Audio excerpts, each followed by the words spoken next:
The history of Roman Africa begins in 201 BC, at the conclusion of the Second Punic War. Decades earlier, in 272 BC, the fall of Pyrrhus, the ambitious king of Epirus who dreamed of surpassing Alexander the Great in military glory, had brought southern Italy under Roman control and placed the Romans face to face with the Carthaginians in the rich and strategic island of Sicily. For nearly 2.5 centuries, these two great powers had watched each other across the sea, with suspicion and rivalry. Rome's early victories on land meant little to the Carthaginians, whose power lay in their mastery of the seas. Their fleets touched every shore of the Mediterranean, and they reigned supreme as the foremost commercial nation of the known world. The story of these ancient rulers of North Africa is one of bold exploration, tireless energy, and far-reaching trade. Originating as a small Phoenician colony confined between mountains and sea on the Syrian coast, they rapidly expanded along the Mediterranean shore. Their ships sailed beyond the Pillars of Hercules to reach the coast of Sierra Leone, eastward to the shores of India, and northward to the cold and forbidding waters of the German Ocean. It is remarkable that these Canaanites, once the despised enemies of Israel, rose to dominate the seas and founded a city that would remain unmatched for over 7 centuries. Through their ports passed a wealth of goods from every corner of the ancient world: grain, ivory, and hides from Libya, slaves from the Sudan, purple dyes and cedar from Tyre, frankincense from Arabia, copper from Cyprus, iron from Elba, tin from Cornwall, wine from Greece, silver from Spain, and gold and precious stones from India. As traders and sailors, they established themselves along coasts, building depots and warehouses wherever they settled. They rarely ventured into the interior, made no lasting alliances with local peoples, and did little to spread their civilization among the tribes they encountered. In intellectual and artistic fields, the Carthaginians, like their Phoenician ancestors, left little mark. They produced no distinctive architecture and developed no notable works of art. Carthage itself became the capital of their far-flung dominion and one of the richest cities in the world, thanks largely to its central position and its role as the main outlet for the riches of North Africa. Its streets were lined with temples and grand public buildings, and the remains of vast engineering works still bear witness to its power. Yet much of its monumental architecture was the work of Greek craftsmen, and the few sculptures that can be traced to Carthaginian hands lack refinement. Still, their legacy to Rome was significant. They passed on advanced skills in navigation, agricultural methods, commercial practices, and water management. The immense stone cisterns still visible in Carthage and in towns across North Africa testify to their expertise. Phoenician building techniques favored strength and durability over decorative detail, creating structures of massive, imposing grandeur. Surviving examples, such as the ramparts of Aradus, the ancient foundations at Jerusalem, and the early phases of the Great Temple at Baalbek, reveal a style that was monumental in scale, projecting a sense of enduring power. From the day the Romans and Carthaginians first clashed near Syracuse, a sense of inevitability seemed to hang over both nations. It was as if the world could not contain two such ambitious rivals, and once their struggle began, it could only end with the destruction of one. In the early stages of the Sicilian campaign, Rome suffered from the lack of a strong navy capable of challenging Carthage at sea. Yet the Romans refused to be deterred. With their characteristic determination, they set about building a fleet from nothing. In just 60 days, timber was felled, ships were constructed, and 140 galleys, fully manned and provisioned, set sail under the command of Marcus Attilius Regulus to strike directly at the Carthaginian coasts. Inspired by the earlier success of the Sicilian leader Agathocles, who had once carried war into Carthaginian territory, Regulus embarked on a similar course. He captured more than 200 towns and villages, and for the first time, Roman soldiers set foot on African soil, laying the groundwork for a more permanent occupation that would come nearly a century later. The First Punic War eventually drew to a close with Carthage in retreat. All of Sicily, save for the small but well-governed kingdom of Syracuse under the wise rule of Hiero II, passed into Roman hands. Sardinia, which Carthage had controlled for 4 centuries, was also lost. Peace was agreed upon, though it was more a pause than a true end to hostilities, after 20 years of exhausting conflict. Both sides, worn down yet unbroken, prepared for an even greater trial of strength to come. The 2 decades that followed were marked by constant vigilance and uneasy rivalry. This was the critical period before the Second Punic War, when the fate of Carthage would be decided. To understand the stage upon which these events unfolded, one must picture the ancient map of North Africa. Beginning west of Cyrene, a Greek colony founded around 630 BC, lay Africa proper, later known as Africa Provincia, with Carthage as its capital. Beyond this were the lands of the nomadic tribes, the Numidians, divided into the eastern Massilians and the western Massicilians. Still farther west stretched the territory of the Mori, reaching to the shores of the Atlantic. From Cyrene to the Atlantic, a coastline of over 2,000 miles had, for centuries, been under Carthaginian influence. These regions supplied troops in wartime and supported the stability of the Punic realm. The western boundary of Carthaginian territory was marked by the river Tusca, separating it from the Massilians, while the southern limit was the desert, home to wandering tribes who had roamed there for generations. The eastern frontier, however, proved more difficult to define. No river, fortress, or landmark separated Carthage from Cyrene, only shifting sands and an indistinct coastline. To settle this long-standing dispute, the 2 powers devised an unusual solution.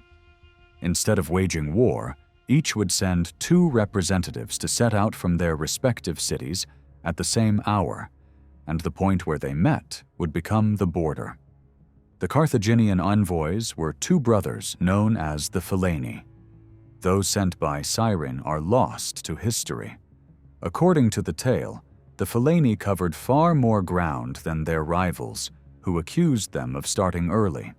A quarrel followed, and the Cyrenians proposed a grim resolution. The Carthaginian brothers could keep the territory they claimed if they were willing to be buried alive on the spot. The Phileni accepted, sacrificing themselves for their city, and there they were entombed.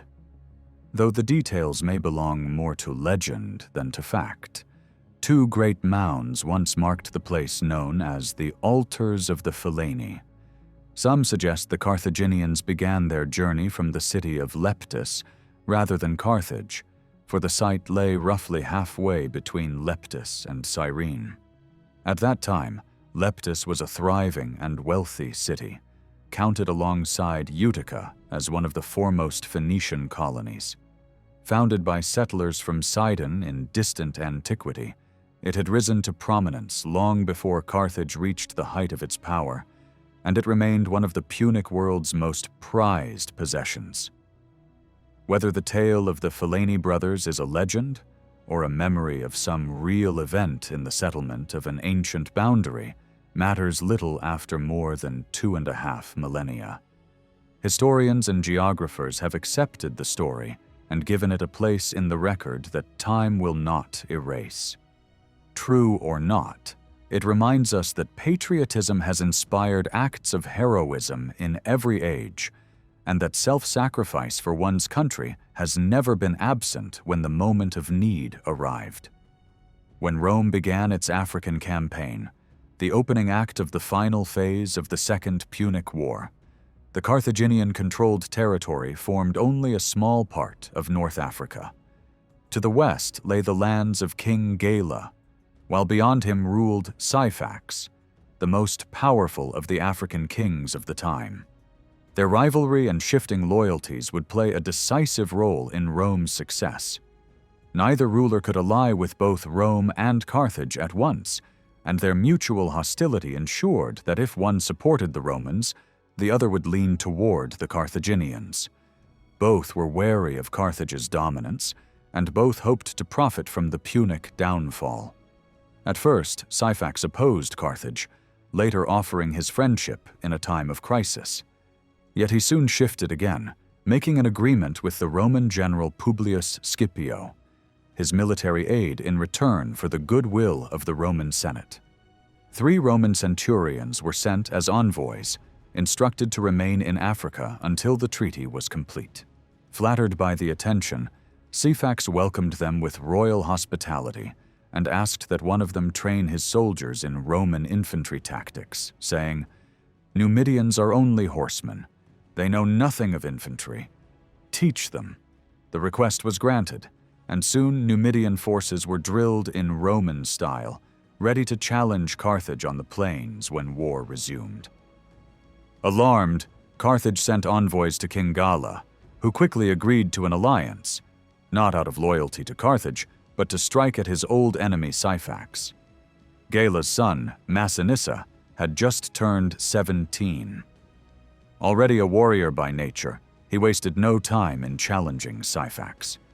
Twice he defeated him, but on the third encounter, Syphax emerged victorious. Proud of his triumph over such a formidable foe, Syphax pledged eternal friendship to Rome and sent ambassadors to Italy. In return, Roman officials arrived in his capital of Cirta with lavish gifts: a toga, a purple tunic, an ivory throne, and a golden cup. But Syphax's fortunes changed when he fell in love with Sophonisba, the beautiful daughter of the Carthaginian general Hasdrubal. In a gesture to honor her homeland, he abandoned his alliance with Rome and joined Carthage. Massinissa seized the opportunity to side with Scipio and the Roman army, forging an alliance that would define his life. Loyal to Rome for the rest of his long career, Massinissa's fortunes rose from this moment. The story of Sophonisba's end is both tragic and unforgettable. After Massinissa's decisive defeat of Syphax, he marched on Cirta.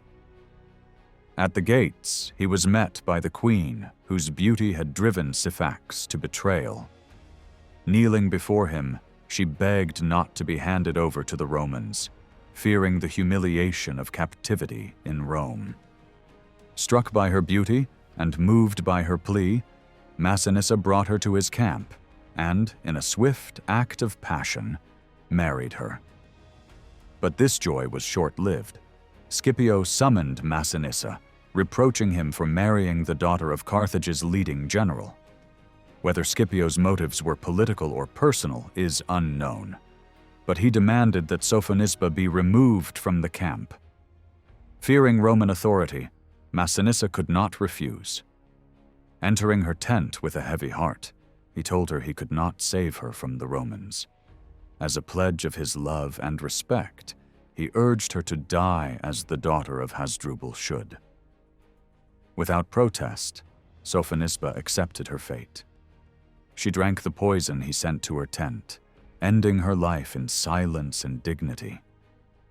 The victories of Scipio, strengthened by his brilliant Numidian ally Massinissa, brought Carthage to the brink of collapse.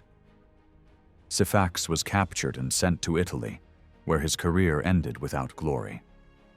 The once dominant Carthaginian fleet was now of little use, and their army, made up largely of mercenaries, was depleted, leaderless, and demoralized. An armistice was agreed upon, and although the terms may seem severe to modern eyes, Carthage accepted them. She was forced to surrender all territories in Spain and her islands in the Mediterranean, to hand over all but 20 of her warships, to pay a staggering fine of nearly 1 million sterling, and to cede the kingdom of Syphax to Massinissa. What followed was the last and most decisive chapter in the Second Punic War. The plain of Zama would be the stage where Scipio and Massinissa shattered the Carthaginian army and ended the career of one of history's greatest military leaders, Hannibal. The recall of Hannibal, after 36 years away from his homeland, signaled the final confrontation. He had been devastating the Italian countryside and threatening Rome itself, but now returned to Africa, landing at Hadrumetum and rallying the tribes that had once followed Syphax. Scipio was encamped in the valley of the Bagradas, not far from Carthage. Hannibal gathered his forces and secured support through the sheer power of his name. The armies met at Zama, then a large and well-fortified Numidian city, later known as Zama Regia. It stood on an open plain, defended more by its walls than by natural terrain. Even a century later, during the Jugurthine War, the Roman general Metellus would besiege it, and in the time of Julius Caesar, it remained the capital of Juba I. Today, its precise location is uncertain. Centuries of destruction have left no visible trace. Ancient sources, including Ptolemy's geography and Roman itineraries, suggest it lay between El Kef, Taura, and Calatasan. The battle ended in a decisive Roman victory. Had Scipio chosen to destroy Carthage entirely, as Hannibal once sought to do to Rome, nothing stood in his way. Instead, he granted peace, though on harsh terms. Carthage was required to pay an additional sum, equal to 48,000 pounds sterling every year for 50 years, and forbidden to wage war in Africa or beyond without Rome's consent. Debate in the Senate was fierce. Some called for Carthage's destruction, while others urged restraint. Scipio's voice prevailed. Valor matched with magnanimity allowed Carthage to survive, but only as a tributary state under Rome's control. For the next half-century, the city's greatest threat would no longer come from Rome itself, but from Numidia. Massinissa, whose cavalry had helped decide the Battle of Zama, would now rise as the dominant power in the region, his ambitions becoming a constant source of tension for the weakened Punic state. No name in African history stands out so prominently, nor wielded such extraordinary influence over the fate of Numidia and its people as that of Massinissa. Fearless in action, unwavering as a friend, and relentless as an enemy, he was ambitious without limit, and ruled for more than 60 years over a confederation of tribes who obeyed his will as though he were a god descended from Olympus. In the annals of the ancient world, few rulers ever enjoyed such an unbroken run of fortune. Temperate in his habits, drinking only water according to the custom of his race, he possessed extraordinary physical endurance. Even into his 90th year, he could leap onto a horse without aid and ride bareback for 24 hours without rest. It is little wonder that history remembers him as the great hero of Numidia. Massinissa was a firm and capable ruler, generous by nature, and skilled in the subtle politics of his time. He avoided the crimes so common among less civilized monarchs. While little is recorded of his domestic life, it is said that he fathered 44 children, and at his death, past the age of 90, his youngest son was only 4 years old. Yet his boundless energy proved disastrous for Carthage, and in the end, it contributed to the decline of his own kingdom. A restless spirit, he was never content with the vast territories Rome had already granted him. Roman policy sought to maintain tension between Carthage and Numidia, quietly encouraging Massinissa's continual encroachments on Punic lands.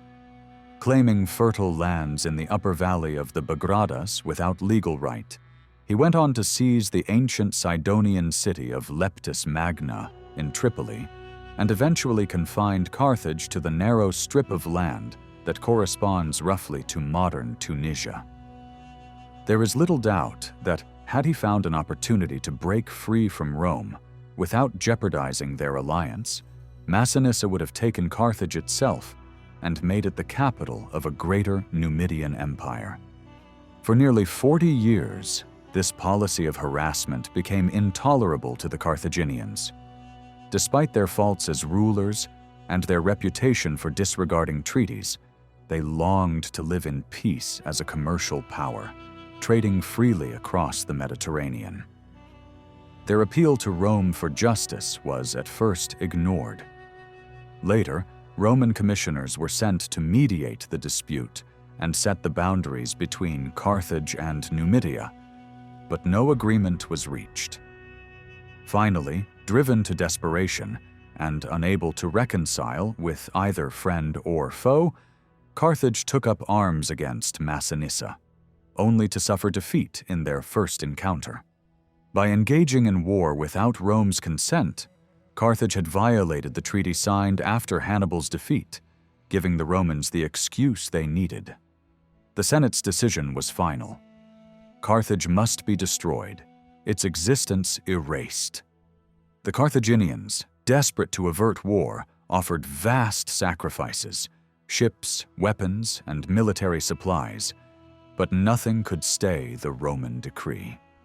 The terrible events that followed, ending in the destruction of Carthage and the close of the Third Punic War, marked the final chapter of Phoenician Africa.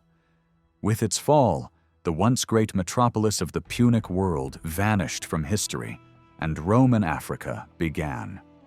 As mentioned earlier, the history of Roman Africa truly begins with the close of the Second Punic War in 201 BC. Until the fall of Hannibal and the subjugation of both Carthage and Numidia to Roman authority, Africa held little interest for Rome as a land for military strongholds or future settlement. The Senate's initial aim was simple: keep Carthage subdued, destroy her fleet, and compel her to supply Rome's armies with money and provisions. Continuous wars in other regions had drained Italy of manpower, and large-scale colonization was not yet part of Roman policy. No serious attempt was made to establish permanent settlements in Africa until the time of Julius Caesar. Some Romans and Italians, driven by a taste for adventure, did settle in African coastal towns, and even in Cirta, the capital of Numidia. But these were scattered individuals, not part of any organized colonial scheme. When Jugurtha besieged Cirta in 107 BC, he found it defended largely by Italians, who were executed upon the city's surrender. After the destruction of Carthage, when its ruins had been plowed over, Italian merchants crossed the Mediterranean seeking trade, but there was little movement toward permanent colonization. Rome was content to take possession of the reduced Carthaginian territory, stretching from the river Tusca in the north to Thenai in the southeast, and to place a governor at Utica. The new province was marked off by a frontier ditch running from Thabraca in the north to Thenai on the coast. Towns that had remained loyal to Carthage were destroyed, and their people sold into slavery. Confiscated lands were divided into three classes: property rented out by the state, estates sold to private adventurers, leading to vast latifundia and widespread land grabbing, and lands later distributed to the colonists of Gaius Gracchus. It is recorded that Gracchus sent no fewer than 6,000 poor settlers, including women and children, from Rome and Italy to Carthage, making him one of the earliest advocates of organized overseas migration. Yet his efforts brought little immediate success, and colonization in Africa remained slow, beginning in earnest only after the Battle of Actium in 29 BC. With a brief lull in native unrest, Rome consolidated her hold on Utica and fortified the frontier. But Numidia, which had been strong and united under Massinissa, soon began to fragment. Of his many children, only 3 sons, Micipsa, Mastanabal, and Gulusa, were legitimate heirs. The latter 2 died early, leaving Micipsa as sole ruler. He had 2 sons, Adherbal and Hiempsal, and also took in Jugurtha, the illegitimate son of his brother Mastanabal. Jugurtha was trained in war, educated as a prince, and eventually adopted as a joint heir alongside Micipsa's own children. The name of Jugurtha, immortalized by Sallust, looms large in the early history of Roman Africa. A true Numidian, fearless, tireless, cunning, and skilled in war and diplomacy, he won admiration for his endurance and leadership in battle. Tall, strong, and striking in appearance, modest in speech yet decisive in action, he earned the love of his people and the respect of his enemies. But his ambitions brought him into conflict with Rome, and after nearly 6 years of war, his downfall came through the combined skill of Quintus Metellus and Gaius Marius, and the treachery of his father-in-law, Bocchus of Mauritania. It was during this period that Mauritania, the land of the Moors, first emerged as a notable presence in Roman history. At the start of the Jugurthine War in 112 BC, it was ruled by King Bocchus, a man who, as Sallust tells us, knew of the Romans only by name and was himself barely known to them, whether in peace or war. The outcome of that conflict left all of Numidia at Rome's mercy. Such a vast territory could only be held with a strong army and a chain of fortified posts along its southern and western frontiers, an undertaking for which Rome was not yet prepared. Instead, the kingdom of Massinissa was broken up into separate territories. The western part of Numidia was given to Bocchus as a reward for his betrayal of kin. Tripolitania and the surrounding lands, once part of Carthage, were annexed by Rome. The remainder, still called Numidia, was placed under a weak ruler, Gauda, grandson of Massinissa and the rightful heir to the throne. After Gauda's short reign, Numidia was divided between his 2 sons, Hiempsal and Hierbas, whose lives were consumed by rivalry and war. During the civil conflict between Sulla and Marius, they took opposing sides. Hierbas joined the Marian faction, but was besieged at Bulla by the combined forces of Sulla and Pompey, defeated and executed in 81 BC. Hiempsal, allied with the victors, became sole ruler of Numidia and seemed well positioned to preserve the legacy of his great-grandfather, Massinissa. Yet in later years, ill fortune led him to side against Julius Caesar during the struggle for control of the Roman world. The contest was between 2 great leaders, Pompey, defending the authority of the Republic, and Caesar, championing democratic reform and hinting at a new direction in Roman policy. Under the first triumvirate, Africa had fallen to Pompey's share. But after Caesar's decisive victory at Pharsalus, he crossed into Africa to confront his remaining enemies. His first attempt to land at Leptis Parva in 47 BC failed, but the following year, the decisive clash came at Thapsus. Here, the forces of Pompey, commanded by his father-in-law Metellus Scipio and Marcus Cato, joined with the Numidian army of Juba, son of Hiempsal. They were utterly defeated.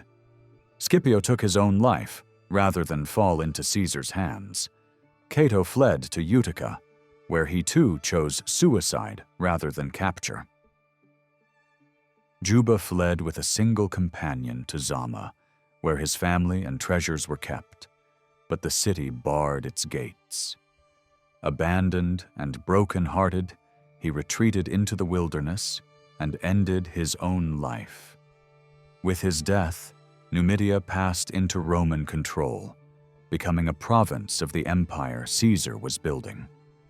The Battle of Thapsus transformed the political map of Africa, allowing Caesar to redistribute the lands in ways that suited Roman interests. Bogud, king of eastern Mauritania, was rewarded for his support with an extension of his kingdom's border as far as the river Ampsaga. Publius Sittius, a soldier of fortune whose courage had been crucial in the capture of Cirta, received several important towns, including Milavum, Chulu, Rusicada, and Cirta itself, with the surrounding territory. In the same year, the small kingdom of Cyrene, which had been under Roman influence since 74 BC, was formally ceded to Rome by its ruler, Ptolemy Apion. From the borders of Egypt to the Atlantic Ocean, all North Africa now lay under Roman control.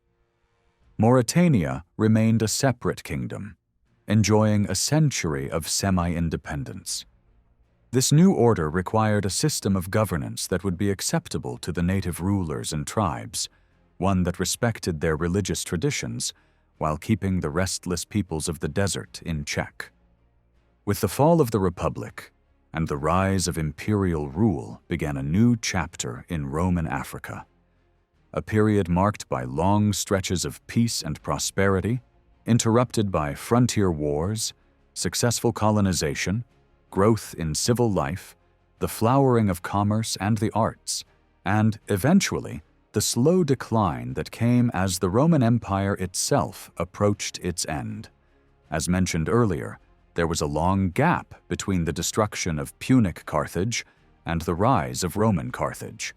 A full century passed after the fall of the Carthaginian capital before Julius Caesar landed in Africa, and another century and a half went by before the rebuilt city grew important enough to be recognized as the metropolis of the new colony. In the later part of this interval, the old Tyrian settlement of Utica, founded around 1200 BC, rose to prominence in both politics and commerce.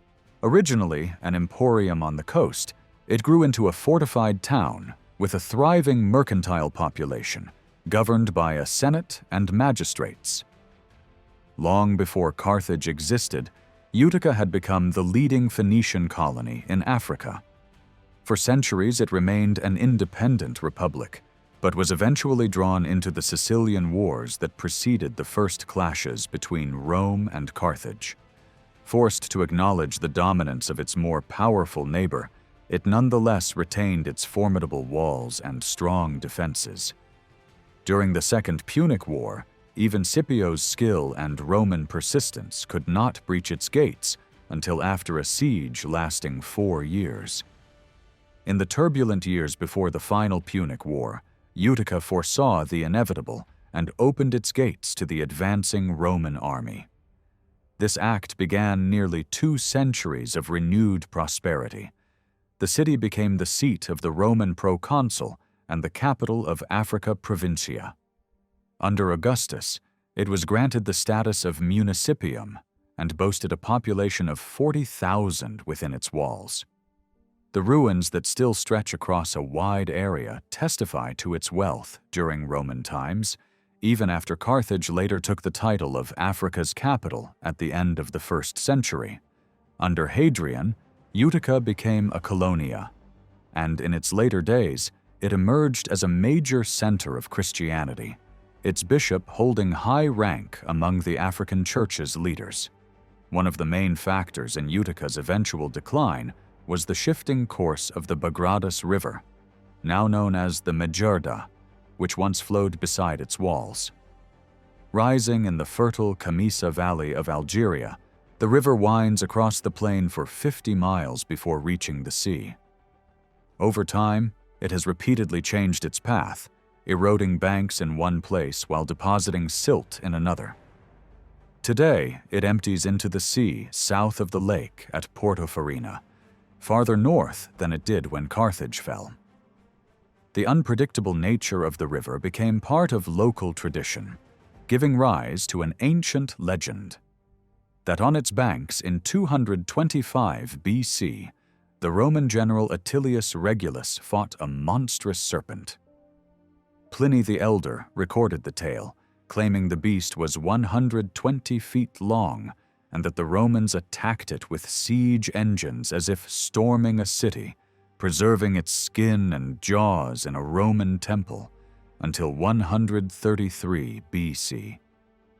This shifting river, sometimes a sluggish stream, and at other times a violent flood sweeping away livestock, houses, and trees, helped shape both legend and history. Another cause of Utica's decline was the silting of its gulf, which has left the site 4 miles inland. By the later days of the empire, this change had rendered its famous harbor useless. We know that in 440 AD, the Vandal king Genseric used Carthage's port for his fleet when planning his raids on Sicily, implying that Utica's once prized harbor had lost its value. The absence of Byzantine rebuilding, common across North Africa, further proves that by this time, Utica had ceased to matter as either a trading hub or a defensive stronghold. The sense of melancholy that comes from standing on the site of an ancient city is felt deeply when one looks upon the Phoenician and Roman remains of Utica. Built on a promontory, the city appears to have been divided into 2 sections, one spread across a series of heights, the other washed by the sea, likely serving as the commercial center. Ancient writers tell us it was a place of great strength.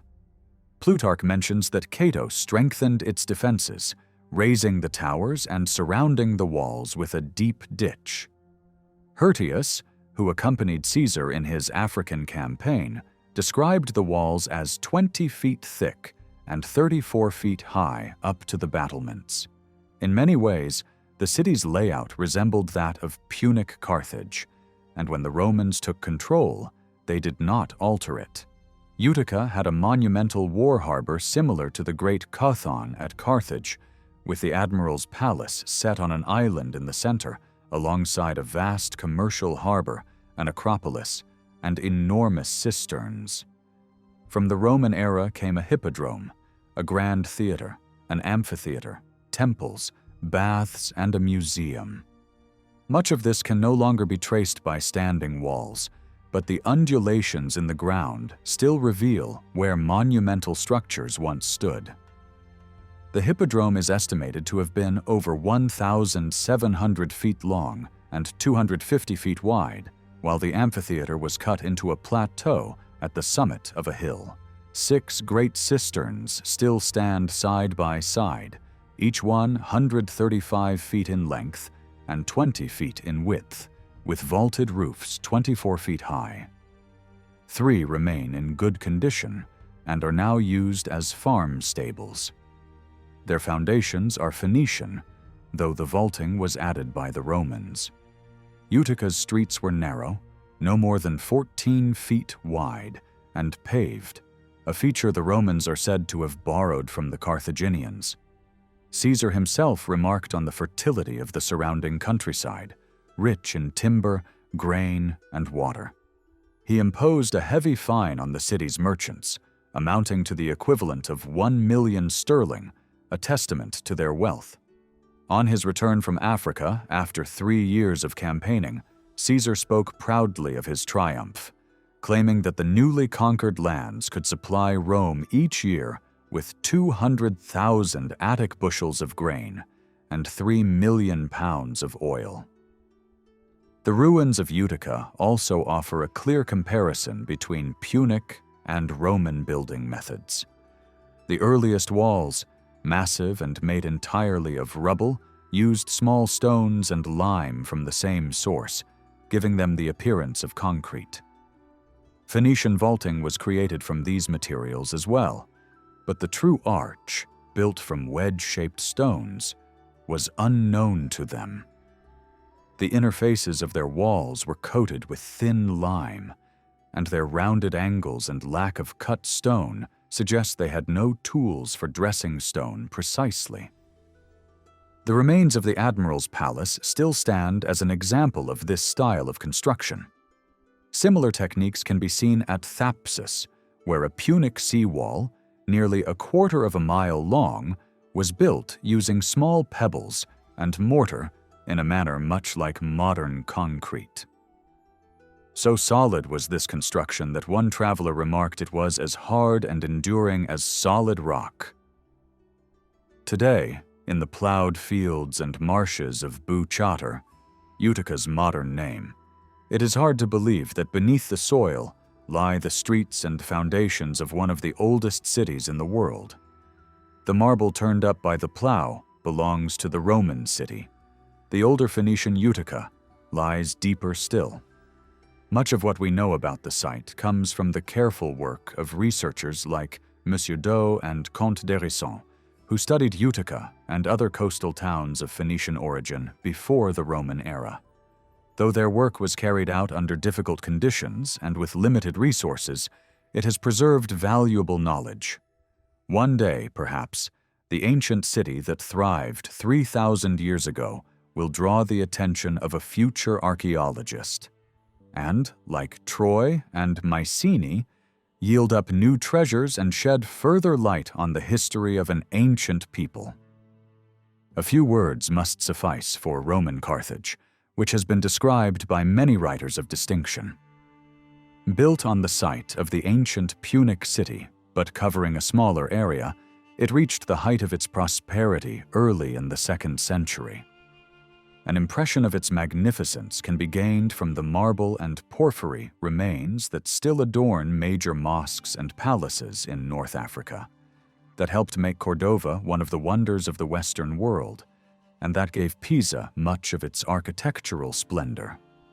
The Arab writer El-Bekri, in the 11th century, mentioned that marble in Carthage was so abundant that even if all the people of Africa gathered to carry it away, they could not finish the task. Speaking of the columns of the amphitheatre, he remarked that 2 men could sit cross-legged on a single capital with space for a table between them, and that the shafts were fluted, white as snow and shining like crystal.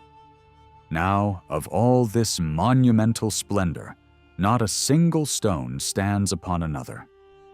Yet it is some consolation to know that while later Carthage, with its marble and mosaics, has vanished, the paved streets of the Punic metropolis still lie buried some 40 feet beneath the surface, waiting for the archaeologist's spade.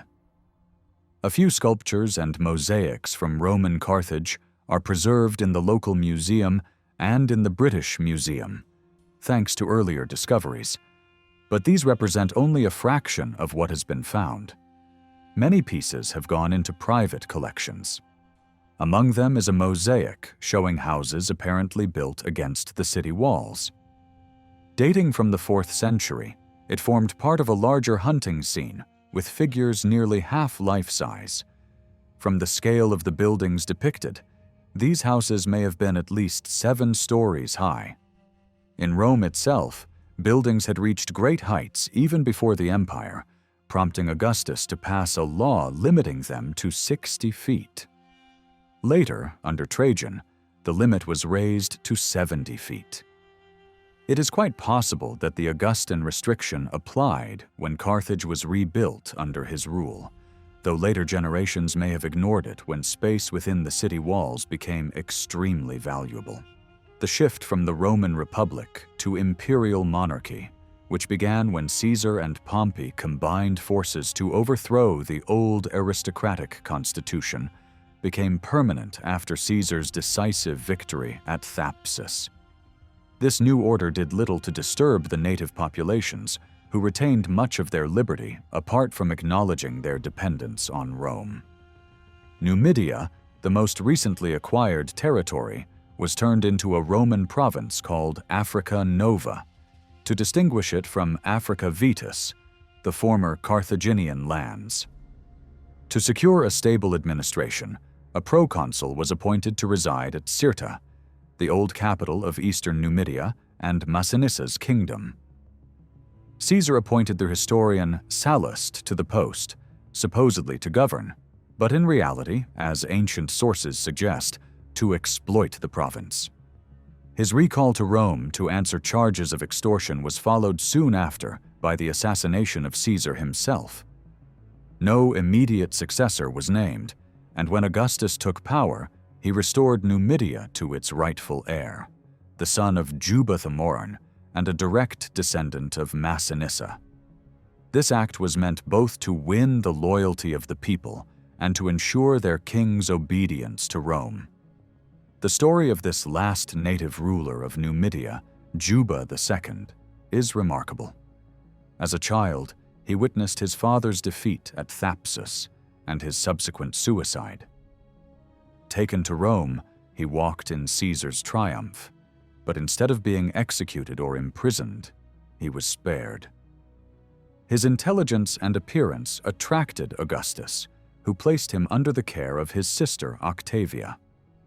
Educated in literature and the arts of peace, Juba became one of the most learned men of his age. Upon reaching maturity, Augustus restored him to his ancestral throne and gave him the hand of Cleopatra Selene, daughter of Mark Antony and Cleopatra of Egypt. Soon after, for military reasons, Augustus annexed the eastern part of Numidia as a Roman province, with its capital at Cirta, and transferred Juba to rule the western kingdom, whose capital was the ancient Phoenician city of Iole. Renamed Julia Caesarea, now Cherchell, it became the heart of his realm. There, on the Mediterranean coast, Juba rebuilt the city on a grand scale, adorning it with works of art from Greece and Rome. During a reign of nearly 50 years, he gathered scholars, artists, and thinkers to his court, introducing a level of civilization unknown to the wilder tribes of North Africa. Juba II was succeeded by his only son, Ptolemy, who took up arms against Caesar and paid for his rashness with the loss of his kingdom. His daughter Drusilla, who died in a foreign land, married Felix, the governor of Judea before whom the Apostle Paul would later stand trial. Had Juba II lived in another age, his reign might have earned far greater renown. Yet the dazzling power of the Caesars and the dramatic events unfolding across the world at the dawn of the Christian era overshadowed the quiet achievements of this peaceful monarch, leaving few stories for the historian to record. Still, his popularity endured throughout his long rule. The Athenians honored him with a statue, while the desert tribes revered him as a god, et Juba, moris volentibus, deus est. Of his many literary works, only fragments survive, but they were of enough importance for Strabo, Pliny, and others to quote from them extensively. His writings covered the histories of Rome and Arabia, as well as a wide range of subjects. Today, his most tangible legacy is the monumental tomb he built for himself and his Egyptian queen. A vast structure still standing, though ruined, on a lonely hilltop about 10 miles east of his capital. The tomb's design is striking. A polygonal base surmounted by a truncated cone made of stepped tiers, each about 22 inches high, ending in a platform. The diameter of the base is about 198 feet, resting on a square stone platform 210 feet on each side. Around the structure stand 60 engaged Ionic columns with Attic bases and Greek-style capitals, topped by a frieze and cornice. Its original height was about 130 feet, though now it stands closer to 110 due to the loss of the upper courses. At the 4 cardinal points are tall, false stone doors, each about 14 inches thick and 20 feet high. The real entrance lies beneath the eastern false door and was uncovered in 1866. From there, a spiral gallery begins after 7 steps, averaging 6.5 feet in width and nearly 8 feet in height, running for almost 500 feet. It ends in 2 vaulted chambers, each about 15 feet high. The first, known as the Chamber of Lions, takes its name from a rough carving of a lion and lioness over the doorway. The second, larger chamber may have held the remains of the royal occupants. Stone slab doors, moving in grooves, sealed off the chambers and gallery. Niches cut into the walls likely held lamps or funerary vessels, and just outside the entrance are traces of a raised platform where cremation rites and the placing of urns may have taken place. The outer masonry is made from coarse limestone, while the inner filling is solid tufa. The construction is precise, with well-laid courses bound originally by metal clamps, the slots for which can still be seen. The chambers and gallery are built from large, finely dressed limestone blocks, with joints so tight that little mortar was used. The structure's battered exterior is the result of repeated, often violent attempts to break in, including the use of artillery, all in the futile hope of finding treasure. Despite this, the tomb has withstood 19 centuries of weather and human interference, a testament to the skill of its builders. Over time, as North Africa passed through the hands of Vandals, Byzantines, and Arabs, the memory of the tomb's purpose faded. By the early modern era, it was known locally as Maltapassi, or Treasure of the Sugar Loaf.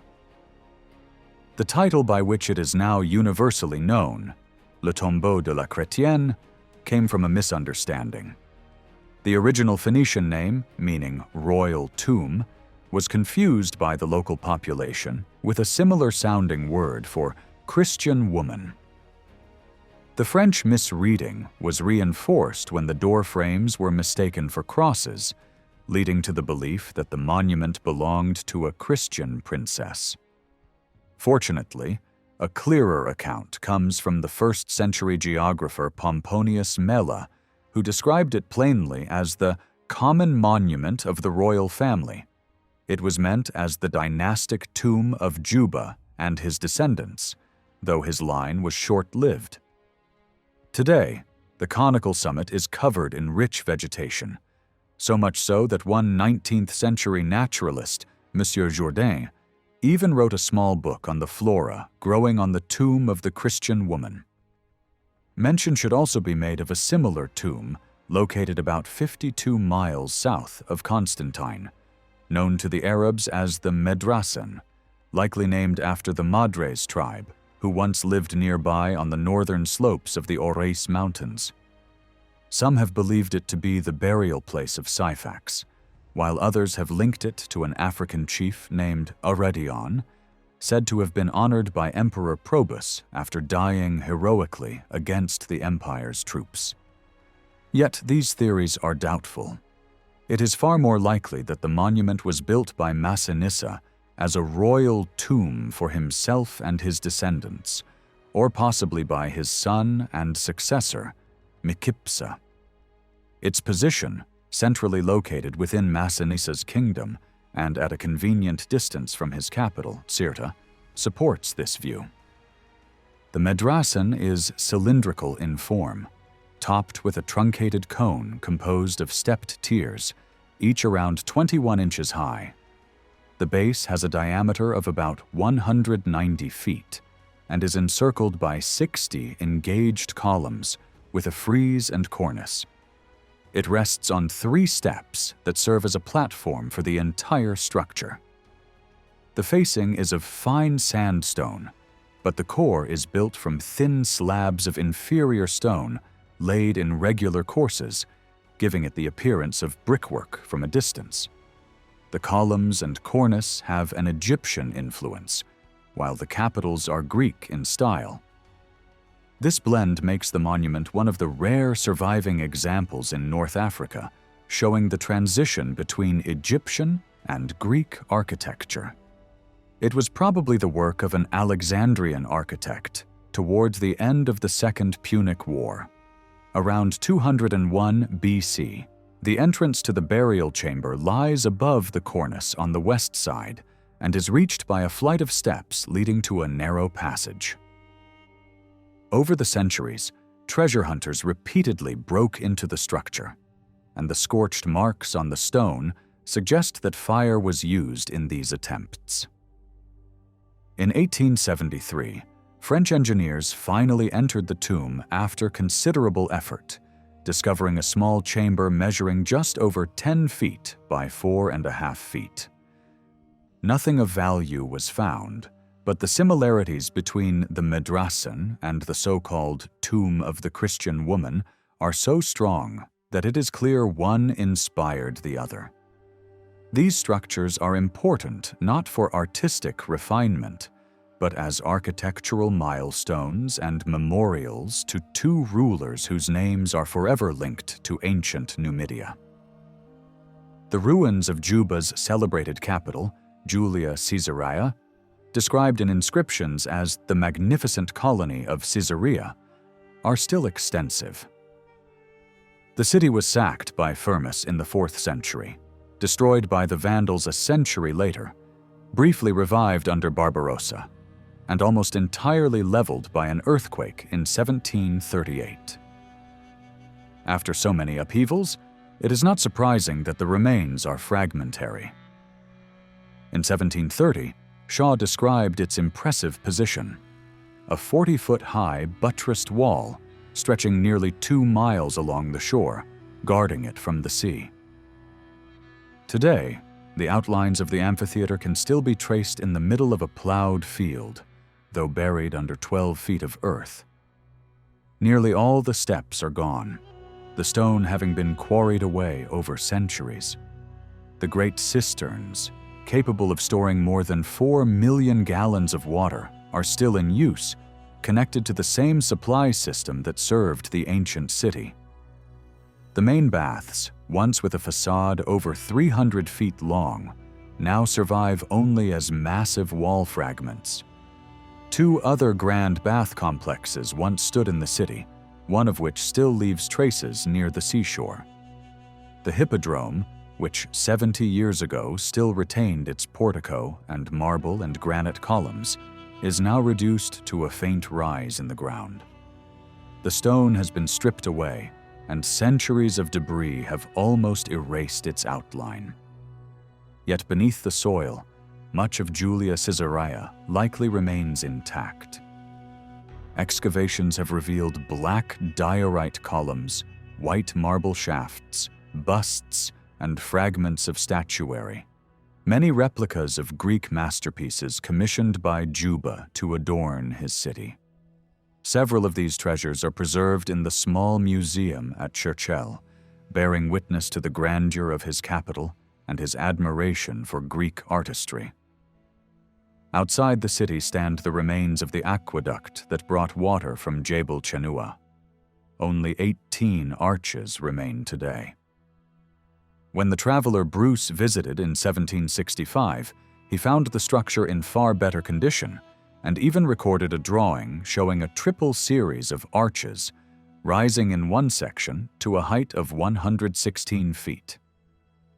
The administration of the provinces that made up Roman Africa in the early empire was far from simple. The interior was home to uncivilized and restless tribes, while along the desert frontier, the loyalty of local peoples was uncertain. Until the accession of Caligula in AD 37, the general commanding Rome's forces in Africa also acted as proconsul of both Africa and Numidia. Caligula, however, separated the civil authority from the military command. Under his successor, Claudius, the system of governance was firmly established. The older province, Africa Vetus, was administered by a proconsul chosen from the Senate, appointed for his merits as a ruler and his high standing, much like the governor of a colony in the British Empire. He held office for 1 year, resided at Carthage, and received a fixed salary of about £8,000 sterling. His role combined both civil and military authority. Numidia, or Africa Nova, was governed by a legatus, a lieutenant general selected from the Senate and approved by the emperor. Residing at Cirta, he commanded the Roman forces stationed in Africa safeguarded both provinces and maintained security along the frontier. His title, Legatus Augusti pro praetore legionis tertia Augusta, was usually shortened to Legatus Augusti pro praetore. Beyond Numidia lay Mauritania, stretching westward from the river Ampsaga. After the murder of Ptolemy, son of Juba II, Claudius divided this region into two provinces, Mauritania Caesariensis, with Caesarea as its capital, and Mauritania Tingitana, named for its chief town, Tingis, modern Tangier. Each was administered by a procurator of equestrian rank, a title that remained until the 3rd century, when it was replaced by precies. These 4 Roman provinces represented 4 levels of civilization, from Africa Vetus, which rivaled Rome and Alexandria in prosperity and culture, to the most remote regions, still only a step away from barbarism, inhabited by tribes whose rivalries kept the frontier in constant turmoil. Roman control of Mauritania began after Ptolemy's fall in AD 39. Unlike the illustrious reign of his father, his brief rule was marked by misgovernment and indulgence. In contrast, earlier efforts at African colonization, such as those of Gaius Gracchus after Carthage's destruction, had failed. Colonia Junonia was abandoned. The credit for establishing a lasting colonial system belongs to Julius Caesar and his successor. By imperial decree, 3,000 Italian colonists were settled in former Carthaginian lands, and under Rome's protection, these communities flourished rapidly. Utica, until then the capital and principal commercial hub of the province, had already been granted the privilege of Latin rights, as partial compensation for the favor shown to its rising rival, Carthage. It remained an important port of the Mediterranean. In Numidia, further progress was made when Cirta, the capital, and other towns granted to Publius Sittius and his veterans for their service to Rome were elevated to the status and privileges of Roman military colonies. Many towns in the interior, devastated by the reckless campaigns of Juba II, would not recover until later, but the great Julian colonies of Carthage and Cirta quickly emerged as the centers of a new Romano-African civilization. From the decisive Battle of Actium in 31 BC until the later years of Tiberius's reign, North Africa experienced more than 60 years of relative peace, a period that greatly encouraged the spread of civilization. The western province flourished under the wise and gentle rule of King Juba II, whose popularity among even the most turbulent frontier tribes kept rebellion in check and promoted the arts of peace in a land only recently emerging from barbarism. But this stability came to an abrupt end when his son, Ptolemy, took the throne of Mauritania. His reign, marked by corruption and indulgence, provoked unrest. During this time, a Numidian named Tacfarinas, once a commander in the Roman auxiliary forces, deserted the army and became the leader of a dangerous revolt. More bandit than soldier, he gathered around him a motley force of deserters, criminals, and opportunists. Among his followers was a Moor named Mazeppa, whom Tacfarinas placed in command of the most ruthless elements of his army, ordering him to lay waste to towns and villages without mercy. Tacfarinas himself trained and armed his better disciplined troops in the Roman manner, using them to harass the legions across plains and mountains in a constant campaign of movement, forcing the Romans to exhaust themselves through long marches and shifting camps. For 7 years, this guerrilla war raged, alarming Rome and threatening her African provinces. In a speech to the Senate, Emperor Tiberius urged the appointment of a proconsul with strong military experience and a robust constitution, someone capable of ending the war. The task fell to Publius Cornelius Dolabella, proconsul of Africa, who caught Tacfarinas by surprise near Tubusuptus. Trapped with no hope of escape and his forces cut down, Tacfarinas fought to the end, dying as a true Numidian warrior. With his death, the long war finally came to a close, and relief swept across the land. In the aftermath, the early emperors sought to strengthen Roman control, increase population, and integrate the native peoples with Roman settlers. Along the old Carthaginian roads, they established colonies of veteran soldiers, men of proven service who were exempt from taxes, enjoyed special privileges, and were expected to take up arms in times of crisis.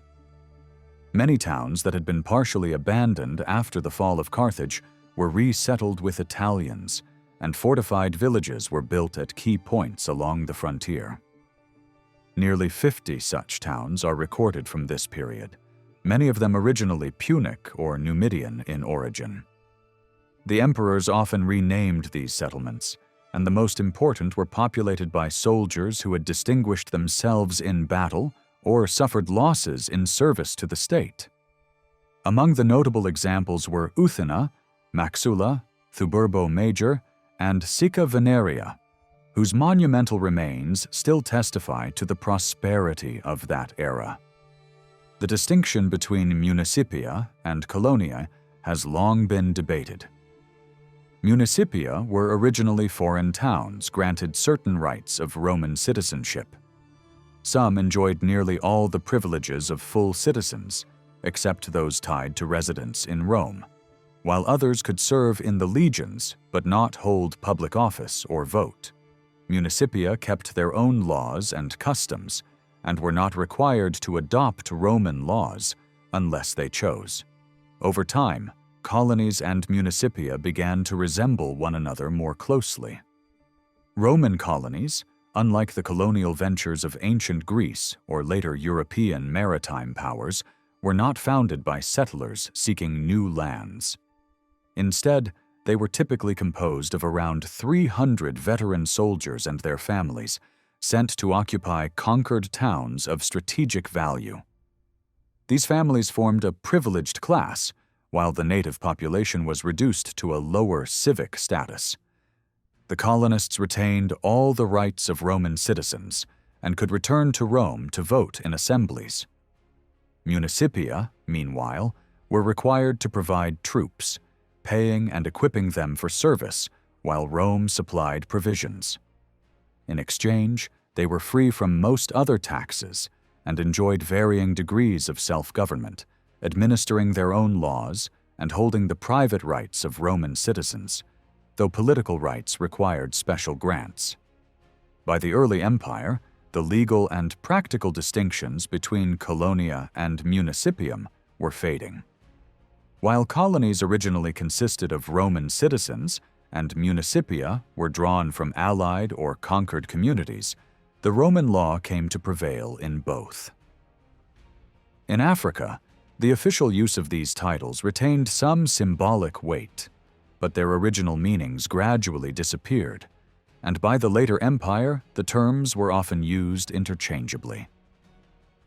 The colonies founded by Augustus and his immediate successors were primarily military in nature, and quite different from those described by Tacitus a century later. The earlier colonies were made up of veteran soldiers under the command of military tribunes, while the later ones were recruited more randomly from the army, lacking the close bonds and shared experiences that had once united such communities. Tacitus spoke critically of this newer type of colony, barely willing to grant them the name at all. Pliny offers further details about the classifications of settlements in Africa. He described colonies in the province as true colonies, municipia as towns of Roman citizens, and identified other categories as well. There were free towns, which enjoyed the privilege of self-government, and towns without that status, likely inhabited entirely by natives who maintained their own laws and language. He also mentioned a tributary town that paid a fixed levy to Rome, a Latin town that held only Latin rights, and an exempt town that owed no tribute. In essence, colonies were communities founded by genuine Roman settlers. Municipia were towns in which all inhabitants held Roman citizenship. Latin towns enjoyed rights once granted to the Latin Confederation, and the rest were provincial communities with varying privileges. For a long time, colonization and municipal life were limited to coastal towns and a few fortified cities inland. This remained the case until about the reign of Vespasian. A lack of roads, poor knowledge of the interior, and the absence of fortified outposts all slowed the Caesars' ambitions to fully subdue Africa. Geography itself was another obstacle. From Tripoli westward to the Atlantic, and from the Mediterranean southward to the Great Desert, the land resisted easy conquest and permanent settlement. No native tribe, no matter how skilled in raiding or how celebrated for leaders like Massinissa and Jugurtha, had ever seriously attempted to subdue the inhabitants of the mountain regions, and the southern frontier was as difficult to hold then as it is today. From the Mediterranean coast southward stretched the fertile belt known in modern Algeria as the Tell, varying in width from 50 to 100 miles, cut by deep ravines and rising to considerable heights in regions now inhabited by the Kabyle people. Beyond lay the high plateaus, flanked by mountain ridges, with land ranging from highly productive fields to hardened plains scorched by the sun, dotted with salt marshes, and rising in steps to nearly 7,600 feet. These tablelands, cultivated long before the Romans, once supplied a large share of Rome's wheat. The Carthaginians had already built roads along the coast and to a few inland towns, but systematic road construction did not begin until the time of Trajan. Earlier, after the Second Punic War, the Romans had given the Carthaginian southern territory to Massinissa, who tried to settle his nomadic people into villages connected by roads. The success of this experiment is unknown, but by the early 2nd century, the Romans had established an impressive network of military highways that crisscrossed the land, parts of which still appear unexpectedly to travelers in what seem like trackless regions. From Carthage, the capital of Roman Africa, only 2 main roads originally extended. One ran northwest to Utica and then to Hippodiarytus. The other skirted the north side of the Lake of Tunis and divided into 2 branches, one heading west to the Bagradas River and then to towns such as Bula Regia and Simitu, before ending at Hippo Regius, the other continuing southward to Taveste on the frontier. From Caesarea, one route followed the coast, another passed through the valley between the Great and Little Atlas mountains, and the main inland road ran along the Chelif River to Sitifus and Sirta, the Numidian capital. Sirta was linked to the coast at Rusicada, while Calama had roads both to Hippo Regius and westward toward Bula Regia and Utica. Further south, a key route connected Zama to the coastal city of Hadrumetum and continued to Thystris and Thanai. Another important highway linked Lambasis, Tamugas, Taveste, Amidara, and Telepte. Near Lake Triton, a road from Capsa tied together a chain of outposts and extended east to Cyrene. Hippo Regius was the hub for 7 major roads, and Lambasis, the great military center, had 3 main highways, including one to Taveste. That city itself was a critical junction, with no fewer than 8 roads converging there, making it one of the most important towns in North Africa during the 1st century. In contrast, the western province of Mauritania lacked documented road systems during this period. Ancient itineraries and maps give no details for the region, and the scarcity of inscriptions from the time leaves much uncertain about the exact routes. Yet the surviving remains show the Romans' skill and determination as master road builders. They laid out networks wherever possible and constructed their main military highways from such durable materials that many stretches still survive today. Roman roads in North Africa were built in two main ways: paved with large stone slabs, sometimes laid in diamond patterns, or surfaced with rubble and gravel bound with cement, edged with cut stone. Both types were designed to last, serving as enduring symbols of Rome's reach and organization. From the decisive Battle of Actium in 31 BC until the later years of Tiberius's reign, North Africa enjoyed more than 60 years of relative peace, a stability that greatly encouraged the growth of Roman civilization. In the Western province, this peace was safeguarded by the wise and even tempered rule of King Juba II, whose popularity extended even to the more turbulent frontier tribes. His reign fostered the arts of peace in a land that had only recently emerged from the turmoil of war. Yet this stability did not last. Upon his death, his son Ptolemy ascended the throne of Mauritania, but his corrupt and self-indulgent rule provoked unrest.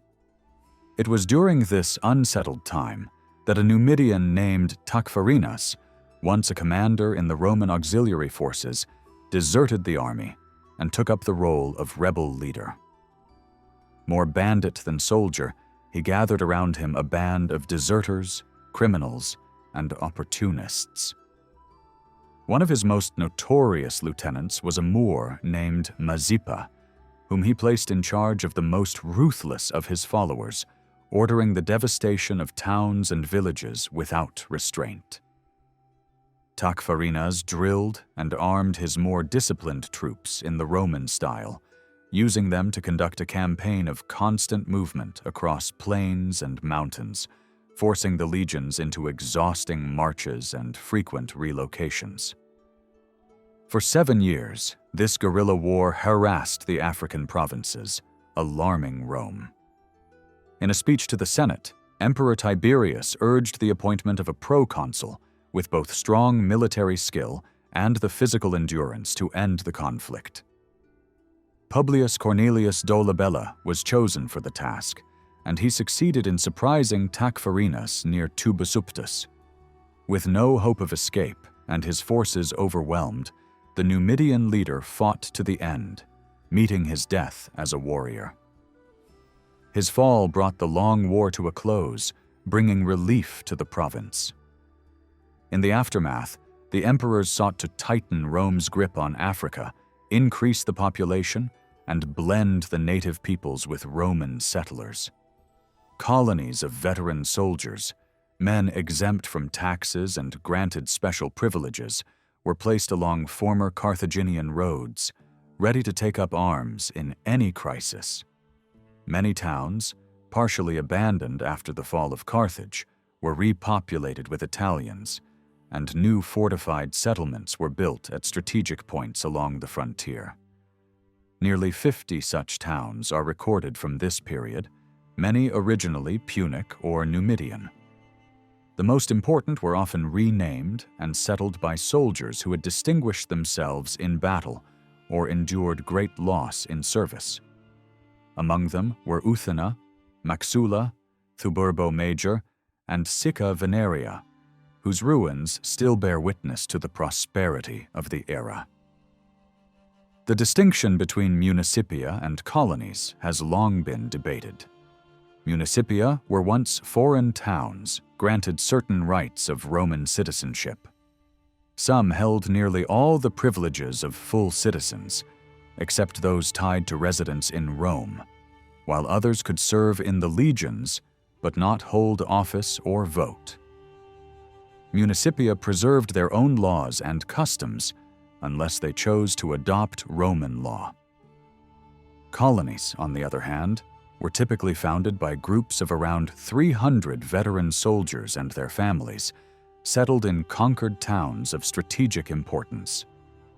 These colonists formed a privileged class, retaining all the rights of Roman citizens, including the ability to return to Rome to vote, while the native population was relegated to lower civic status. Over time, the distinctions between colonies and municipia blurred. Municipia were required to provide troops, paying and equipping them themselves, while Rome supplied provisions.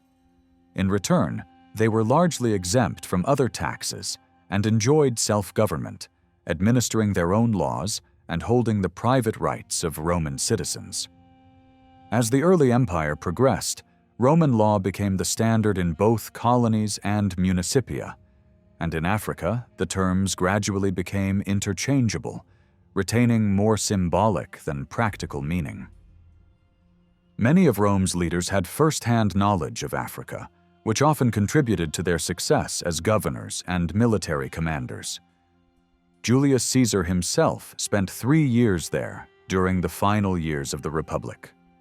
Several emperors had served as proconsuls of Africa earlier in their careers. Augustus consolidated a civil and military system for the province, strengthened frontier defenses, and formed the African army, whose Third Augustan Legion would become a key force. Initially stationed in Asia, this legion was transferred by order of Tiberius to Theveste during the revolt of Tacfarinas, and it appears to have remained there until the town was rebuilt by Vespasian. Caligula's mark on Africa was largely limited to the execution of Ptolemy, the ill-fated son of Juba II, and the last in the line of Numidian kings.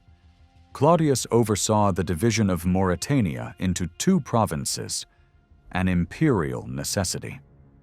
Galba, before his brief reign as emperor, was known for his active and judicious governance as proconsul of Africa. Vitellius, despite the disgrace of his later rule, had also served as proconsul there with notable integrity. Vespasian, ruling for a decade, contributed greatly to good administration, re-establishing the Third Augustan Legion at Theveste and rebuilding the town. Among the cities associated with his reign was Icosium, the predecessor of modern Algiers, whose modest Roman remains still lie embedded in the old city walls. Though little else survives, these traces serve as a reminder of the enduring Roman imprint on North Africa. The history of Theveste is closely tied to the reign of Emperor Vespasian, making it fitting to pause here and trace the city's rise and the remarkable monuments it left behind. Little is known about its earliest years, except that it wasn't occupied by the Carthaginians until the First Punic War. Its location, ideal for both trade and military control, led Vespasian to make Theveste the headquarters of the African Legion. Securing this region was no easy task, as neighboring tribes were restless and often hostile, making the constant presence of disciplined troops essential for the safety of its people. The city's name is absent from the works of Sallust, Tacitus, and Pliny, appearing for the first time in Ptolemy's geography. The earliest surviving inscriptions date from Vespasian's reign, and for more than 50 years, Theveste served as the chief military center of Africa. It was only towards the end of the 2nd century that it grew into one of the wealthiest and most populous Roman colonies. Among its ruins, none have drawn more attention than the basilica. Built no later than the end of the 1st century, and probably begun under Vespasian, it was almost entirely destroyed, along with the city during raids by the Moors and the wild tribes of the Aures in the 6th century. When Solomon, successor to Belisarius, reached Theveste, he found it in complete ruin. An inscription on a triumphal arch, dated to the 3rd year of Justinian's reign in 539 AD, records that the city was rebuilt from the ground up. This rare Byzantine inscription is one of the very few in Africa to make direct mention of the expulsion of the Vandals. The Roman basilica once stood on the north side of the Forum, approached through 2 tall gateways, one of which still stands.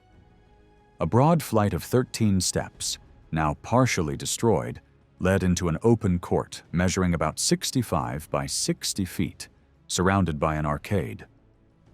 The basilica itself had a nave and aisles divided by piers and engaged columns in two superimposed tiers, all connected by arches. The nave ended in an apse, and the aisles were topped by galleries. The walls were built of finely cut limestone blocks, each about 20 inches high, laid with minimal mortar. The columns were made of granite and gray marble, unfluted, with Corinthian capitals of pure white marble, carved with exceptional precision and delicacy. The arches had no ornamental moldings, and the faces of the voussoirs were polished like marble. The entire floor was once covered with colorful mosaics, some of which still survive in fair condition. Some have suggested that the basilica we see today, in its ruined form, may be a 6th century work rebuilt by Solomon alongside the city. If that were true, the stones of the earlier Roman building would have been reused, and the masonry would match the irregular style of other Byzantine structures at Tvest. However, the differences in construction reveal a clear distinction between the original Roman work and later additions. When Constantine moved the capital to Byzantium in 328 AD, the basilica plan, originally adapted for Christian churches, underwent major changes, most notably the introduction of the dome, which reached its full expression under Justinian 2 centuries later. Coincidentally, the Byzantine restoration of Tveste began in the same year Justinian laid the foundations of the great Hagia Sophia. The Byzantine additions at Tveste are easy to identify. The masonry differs from the older Roman construction, and in some cases is not even physically joined to it. On the east side of the basilica stands a quatrefoil-shaped chapel, approached from an aisle of the main building by descending 13 steps. Its 8 interior columns were of green marble, and the walls were lined with marble to a considerable height. Large numbers of gilt and colored mosaic tiles have been found here, suggesting that the vaulting and upper walls once gleamed with intricate mosaic decoration. The chapel's floor was also paved with mosaic, large sections of which still remain in one of the apses. In the center of the floor, there seems to have been a tomb, its enclosing walls built from stones of the Roman era. South of the chapel lies a large burial chamber, where several tombs have been discovered, bearing inscriptions dating to the 6th and 7th centuries. These remains, Roman in origin but reshaped by Byzantine hands, stand as a testament to Tveste's long and layered history, from imperial stronghold to a city reborn in the age of Justinian. After restoring the basilica, Solomon surrounded it on 3 sides with a series of shops or small dwellings, some of which still stand today. He then enclosed the entire complex with a defensive wall about 25 feet high, reinforced by numerous towers.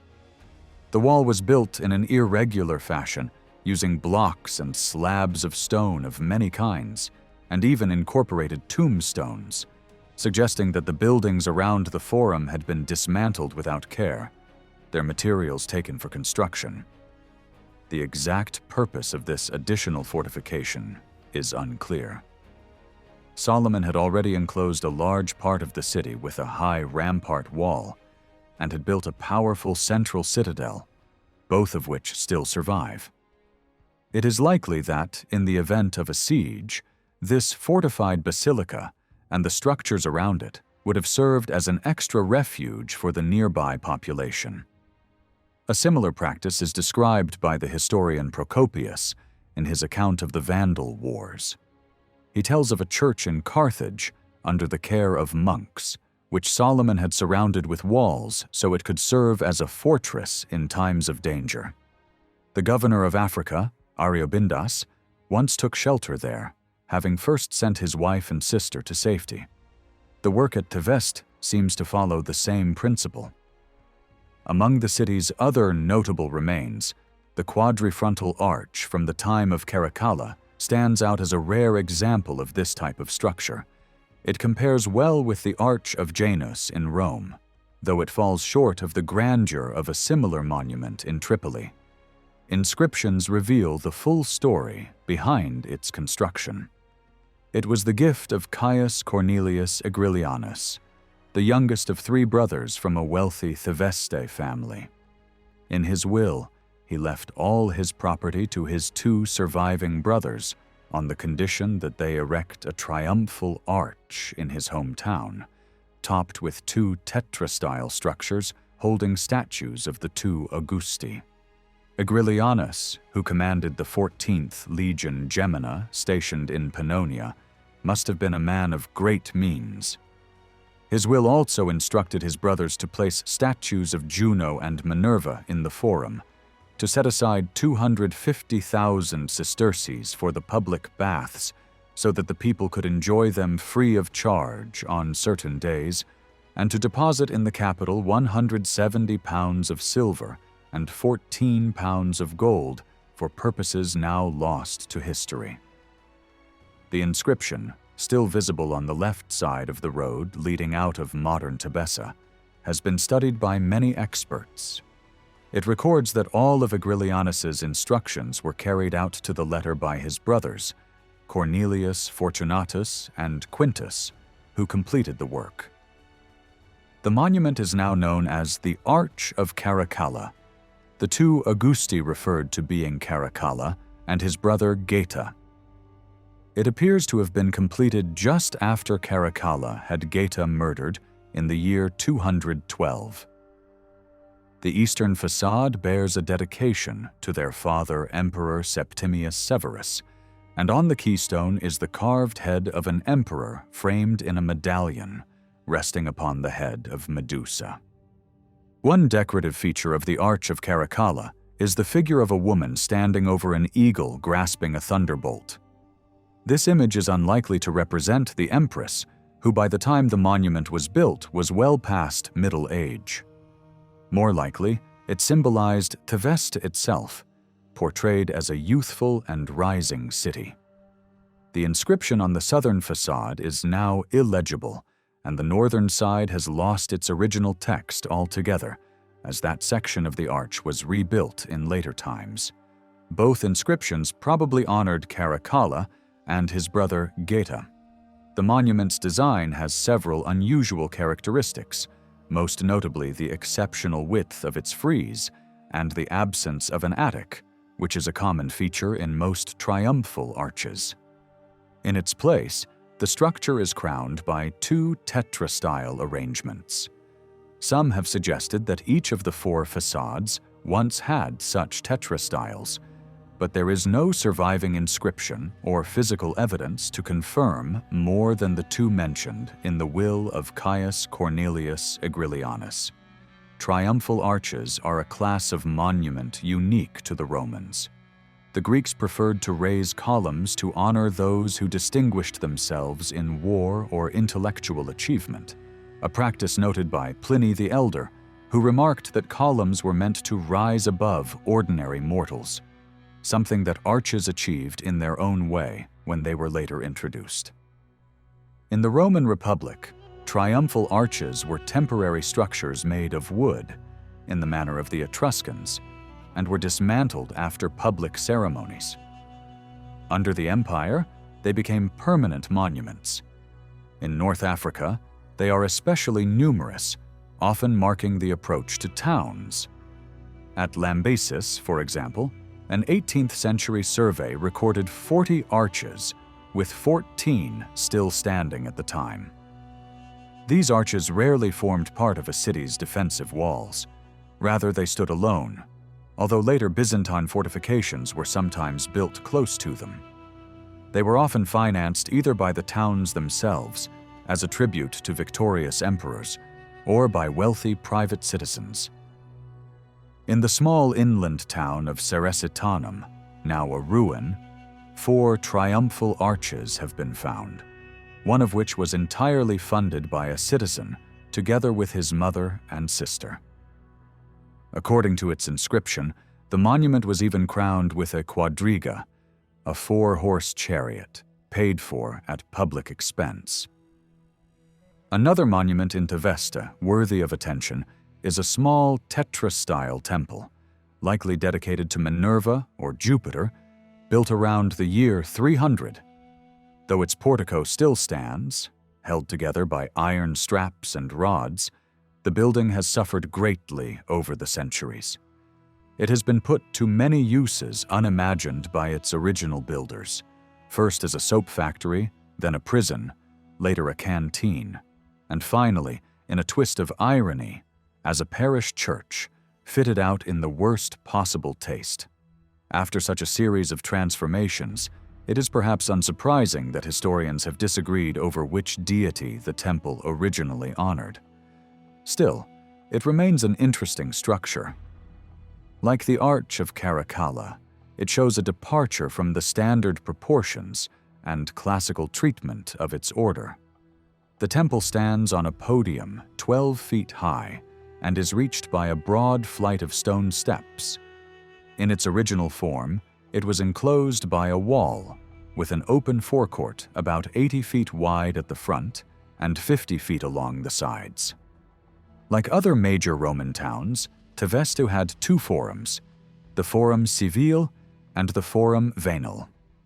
According to the Roman architect Vitruvius, the Forum Civile was typically surrounded by key public buildings such as the Basilica, the Curia, the Mint, or the prison. At Tavesta, the open court lying south of the Basilica, measuring about 180 by 165 feet, was almost certainly the Forum Civile. However, all traces of the structures at its southern end have vanished. The second forum likely once stood in the area now planted with trees in front of the modern citadel, but it was probably removed by the Byzantine general Solomon, as it would have obstructed his defensive works. Far to the west, during the short but respected reign of the aged Emperor Nerva, who succeeded the last and perhaps most infamous of the 12 Caesars, a new colony of veterans was established in an ancient Numidian town.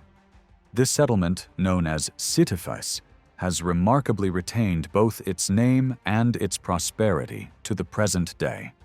Long before the arrival of the Romans, Sitifis was already a thriving mercantile center. The geographer Ptolemy mentioned it as a key trading hub, strategically located on a high plateau over 3,500 feet above sea level.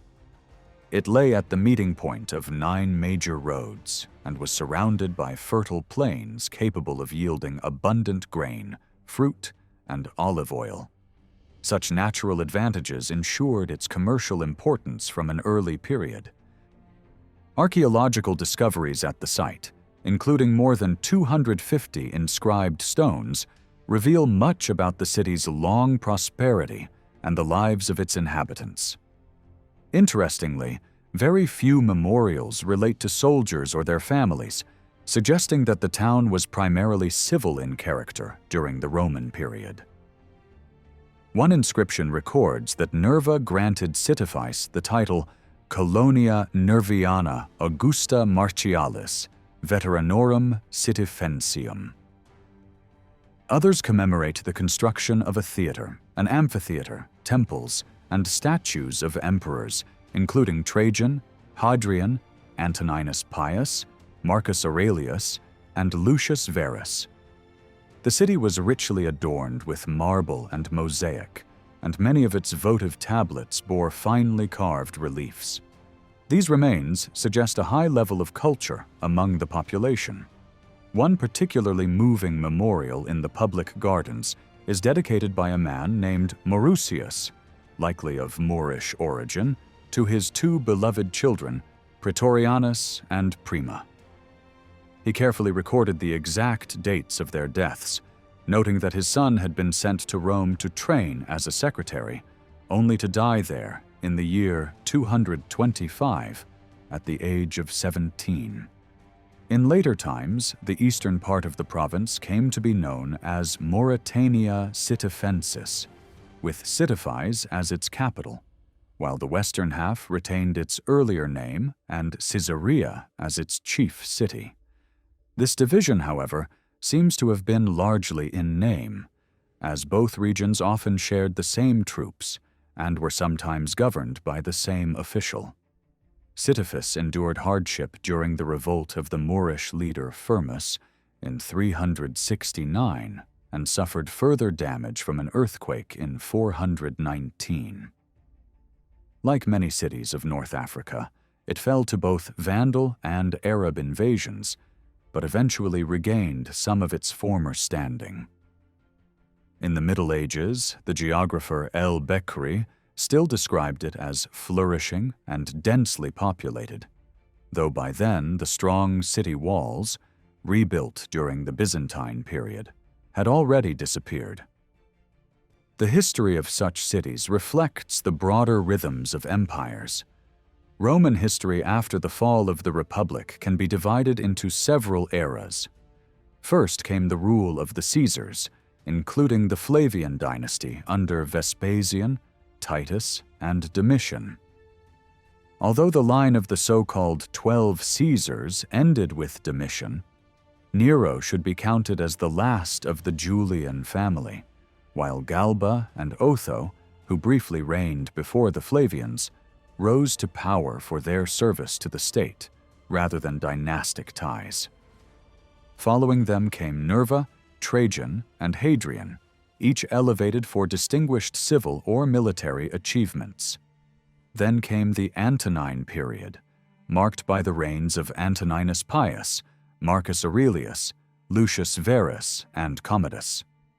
Finally, there was the long succession of emperors who came to power either through senatorial distinction, battlefield success, or political intrigue, often as the nominees of powerful factions. This final chapter of Roman Africa's imperial history spanned more than 2.5 centuries, from the death of Commodus to the capture of Carthage by Genseric in 439 and the sack of Rome in 455. In earlier chapters, we have seen how Roman power took root in Africa, adapting its administration to the traditions of local peoples and securing the frontier with permanent military settlements. Now, we arrive at a period deserving special attention, a long era of stability, prosperity, and good governance when civic life flourished and a refined culture spread across towns and the countryside alike. For North Africa, this was truly the golden age of empire. The history of North Africa during the 83 years when Trajan and his 3 successors ruled can truly be said to be written in stone. Across nearly every province of the Roman Empire, stretching almost to the gates of India, the names of these emperors are found on monuments and inscriptions in distant lands. In Africa, this presence is especially strong. Without the countless inscriptions carved into panels, friezes, milestones, and votive pedestals, we would have only a faint record of Trajan's achievements as a ruler, his care for Roman settlers, and his efforts to protect native tribes. We would also know far less about the honors paid to him by all classes of his subjects for his acts of generosity and public service. One of Trajan's first measures as emperor was to regulate the flow of grain from Africa to Rome. He established new rules for trade, ensuring fair treatment for both the producers in Africa and the merchants who carried their goods across the sea. For centuries, Rome and Italy had depended on huge imports of grain from abroad, with Egypt and Africa together supplying at least 1/3 of the annual requirement, around 6 million bushels, while Italy and Spain provided the rest. The African provinces were required to deliver part of this grain as imperial tribute, overseen by a high-ranking official based in Carthage. An inscription discovered at Calama confirms that this officer had direct responsibility for managing the wheat supply to Rome. The small quantity of grain grown in Italy was barely enough to feed the army, so any disruption in African production meant famine in the capital. Historians describe food shortages under Augustus and Tiberius, while under Claudius, 3 consecutive years of poor harvests caused severe hardship. Similar crises occurred under Domitian and later emperors. Trajan responded by creating an efficient system for storing surplus grain in good years, a measure that greatly reduced the danger of famine during bad harvests. In earlier times, the control of Africa's grain supply was so critical that, during his war with Pompey, Caesar was forced to make peace when the people of Rome begged him to ensure the grain ships could sail safely from African ports to the capital. It is difficult today, in an age of global trade and abundant food supply, to grasp the anxiety that gripped the Roman people each harvest season. Their survival often depended on weather conditions far from home, and storms off the African coast or near Sicily and Spain could plunge the city into panic. As early as the time of Gaius Gracchus, Rome had begun distributing subsidized grain to poorer citizens at half the market price. These allowances, distributed through tokens known as tesserae frumentariae, attracted the idle and impoverished from across Italy, creating a burden that the state struggled to manage. Over time, the populace demanded free grain in unlimited amounts, a demand that threatened to drain the imperial treasury. By the final days of the Republic, 320,000 people were receiving weekly rations. Julius Caesar, with Senate support, managed to reduce this to 150,000, but Augustus later raised it again to 200,000. Suetonius mentions that Augustus even considered abolishing the system altogether, recognizing it as both politically dangerous and financially unsustainable. The extraordinary fertility of North African soil is well attested by ancient writers. After Caesar's victory at Thapsus, the city of Leptis was fined an astonishing 2.5 million pounds of olive oil, an amount that, according to Caesar's companion Hirtius, was actually moderate. Oil was indispensable in Roman life, used for lighting lamps and in the lavish baths of the imperial era. Annual production in Africa, much of it sent to Rome as tax, is thought to have reached around 300,000 gallons. Tacitus records that when Vespasian was contending for the throne against Vitellius, he planned to invade Africa, capture its granaries, and thereby control Rome's food supply. After gaining power, he ordered every available ship in the empire to be loaded with wheat. Even today, the remains of massive granaries can be seen at Rusicada, while records tell us that when Caesar landed near Leptis, a vast store of grain at Thysdrus was immediately placed at the disposal of his army. Pliny the Elder spoke with great admiration of Africa, praising its climate as gentle, beneficial, and remarkably generous. He described how, after the seed was sown, the fields could be left untouched for 9 months until it was time to harvest the grain. The dryness of the land kept weeds from growing, while the nightly dew was enough to nourish the crops. In another account, Pliny wrote of the city of Tacape, modern Gabes, situated in the midst of the sands, yet surrounded by fertility so extraordinary it seemed beyond belief. There, he claimed, one could find a towering date palm sheltering an olive tree, beneath which grew a fig tree, shading a pomegranate, under which a vine spread its branches, and below all of these, in the very same year, grain and vegetables were sown together. The vineyards in this region, he added, produced grapes twice a year, yielding a double vintage. Pliny also praised the land of Byzasium, which was represented on Roman coins as a young woman holding armfuls of wheat. In this fertile region, he said, when the soil was dry, even the strongest team of oxen could not plow it. But after a single good shower, One humble donkey with the guidance of an old woman could work the fields with ease. Even emperors took a personal interest in the grain supply. Commodus, though not often remembered for acts of generosity, built an entire fleet dedicated to transporting wheat, one for Africa and another for Alexandria.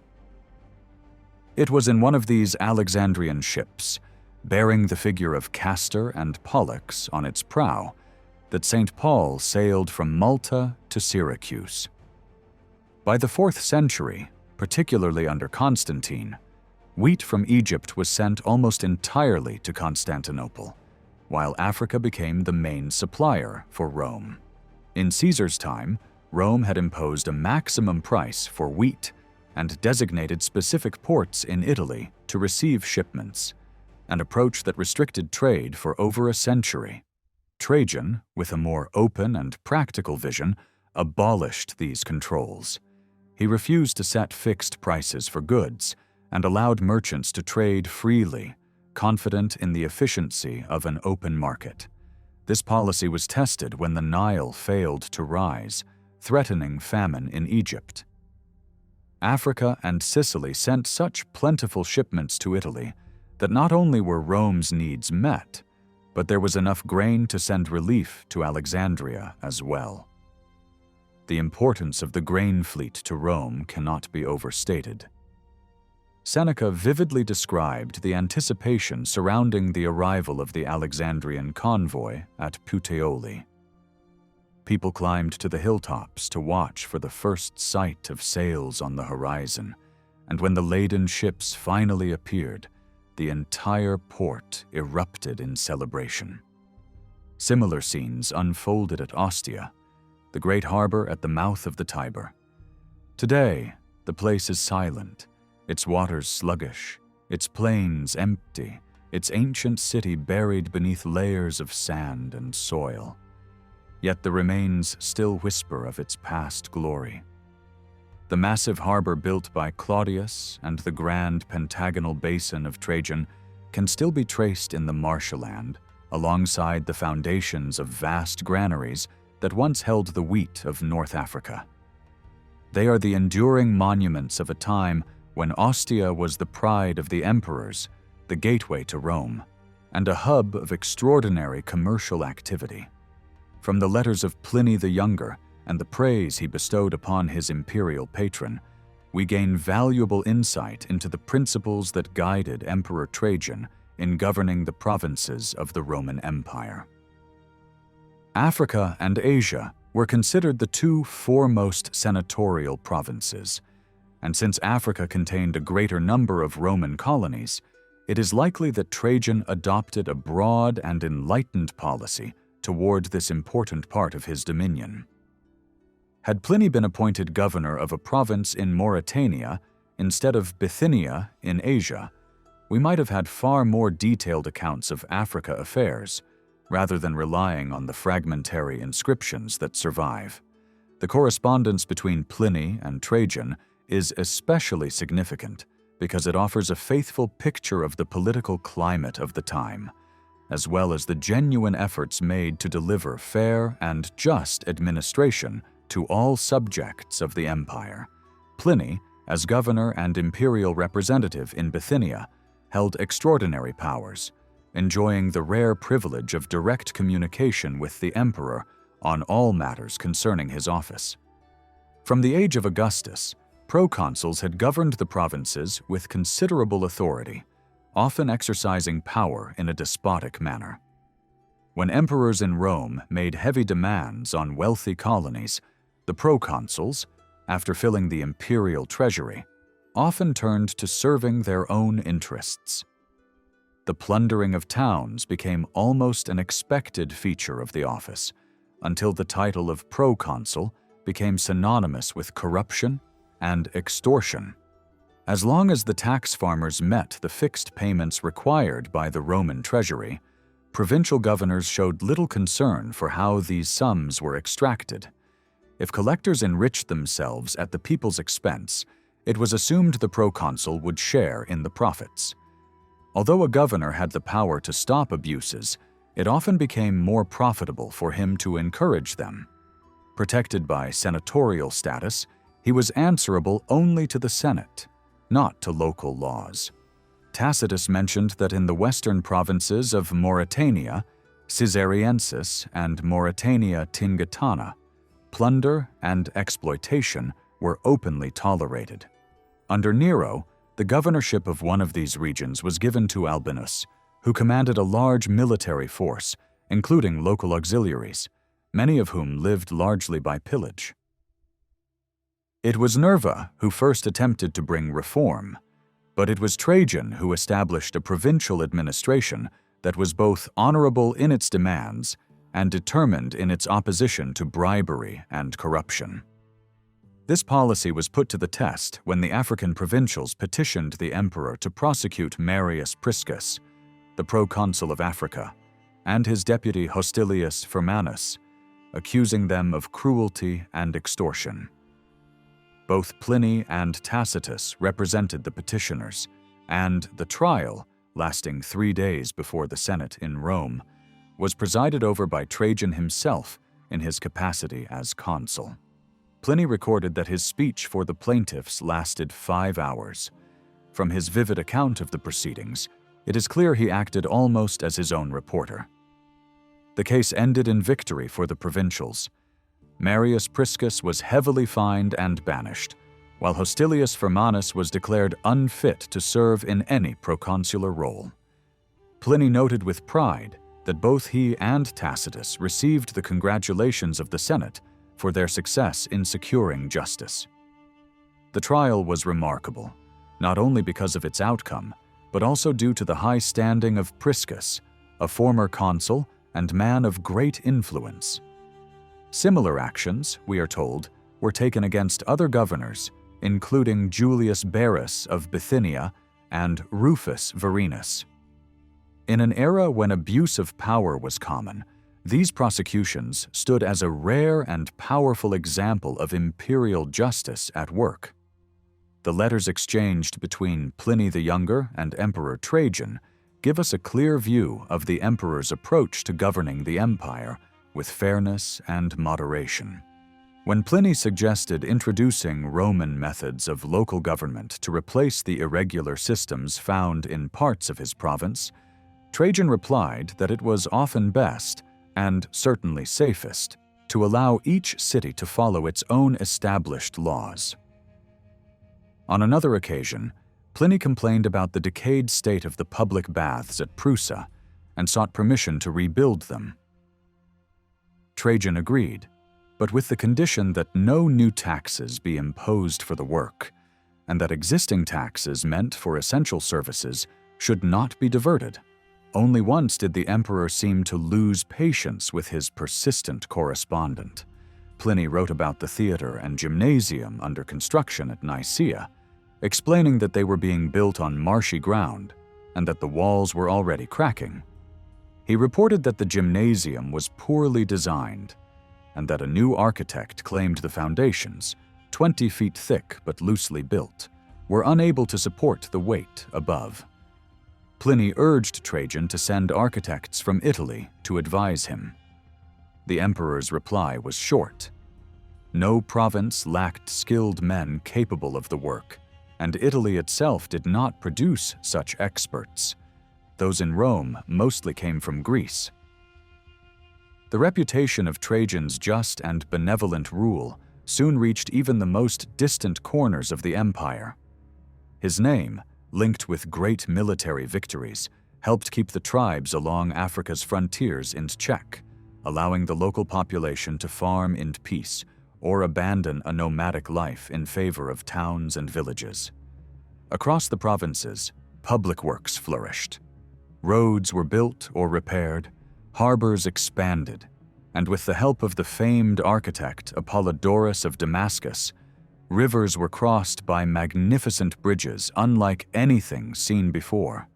Triumphal arches honored the emperor at the gates of provincial towns, while temples, theaters, baths, and aqueducts seemed to rise almost overnight.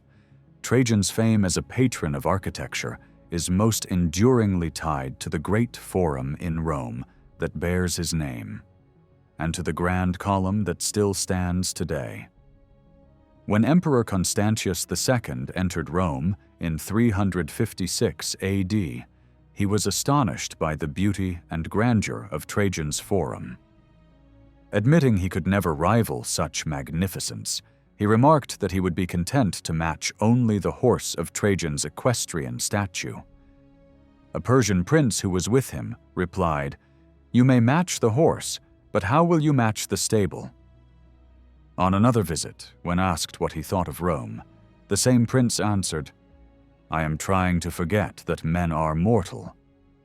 The historian Eutropius described Trajan as building the world, a title he might well have shared with his successor Hadrian for their encouragement of public works across the empire.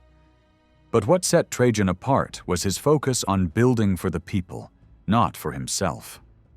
During his 20 years on the throne, he never expanded the imperial palace on the Palatine Hill. Yet his name, carved on marble and stone, was so common throughout the empire that centuries later Constantine jokingly compared it to a plant that grows everywhere. For all its splendor, however, the art of Trajan's era lacked the creative brilliance of the Augustan age. The Greek-inspired ideals that had once shaped Roman art had faded, replaced by practicality and clear expression. As Plutarch observed, human thought had stepped down from its throne and no longer had wings. Poetry no longer held its old place in the Roman mind. Eloquent prose had taken its place. The gods had gone, leaving only mortals. In both art and politics, the age of Trajan was marked by truth and common sense, admirable qualities, but not the fire of genius.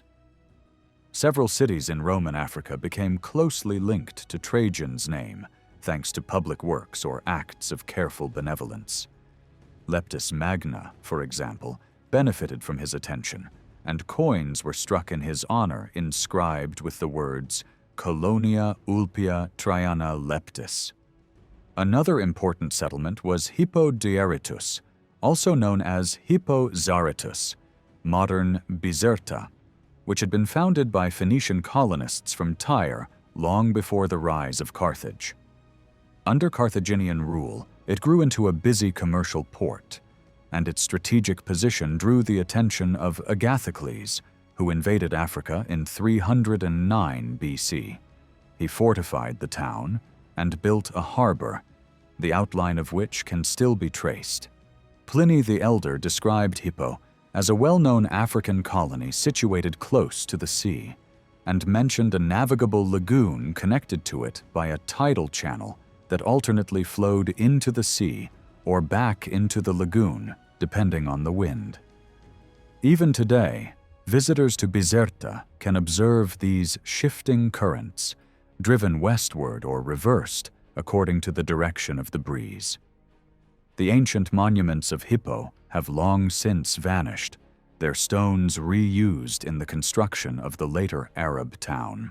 In the 19th century, 2 inscriptions were discovered there, one on a milestone dedicated to Marcus Aurelius, and the other carved on marble from a public building donated by the nearby colony of Julia Carpetana near Carthage. That settlement, still known today as Carpus, retains its ancient name in a form adapted to local speech. Hippo itself carried the name Zarytus to distinguish it from Hippo Regius, with the Greek form of the word referring to the canal that ran through the city. Hadrumetum, modern Susa, was another city of prominence, known for its prosperity and for honors bestowed upon it by Trajan, who recognized it as a colony under the title Colonia Concordia Ulpia Traiana Augusta Frugifera Hadrumetina. According to ancient tradition, it had been a Phoenician foundation even before Carthage, originally called Adrimes, or Adrumetos.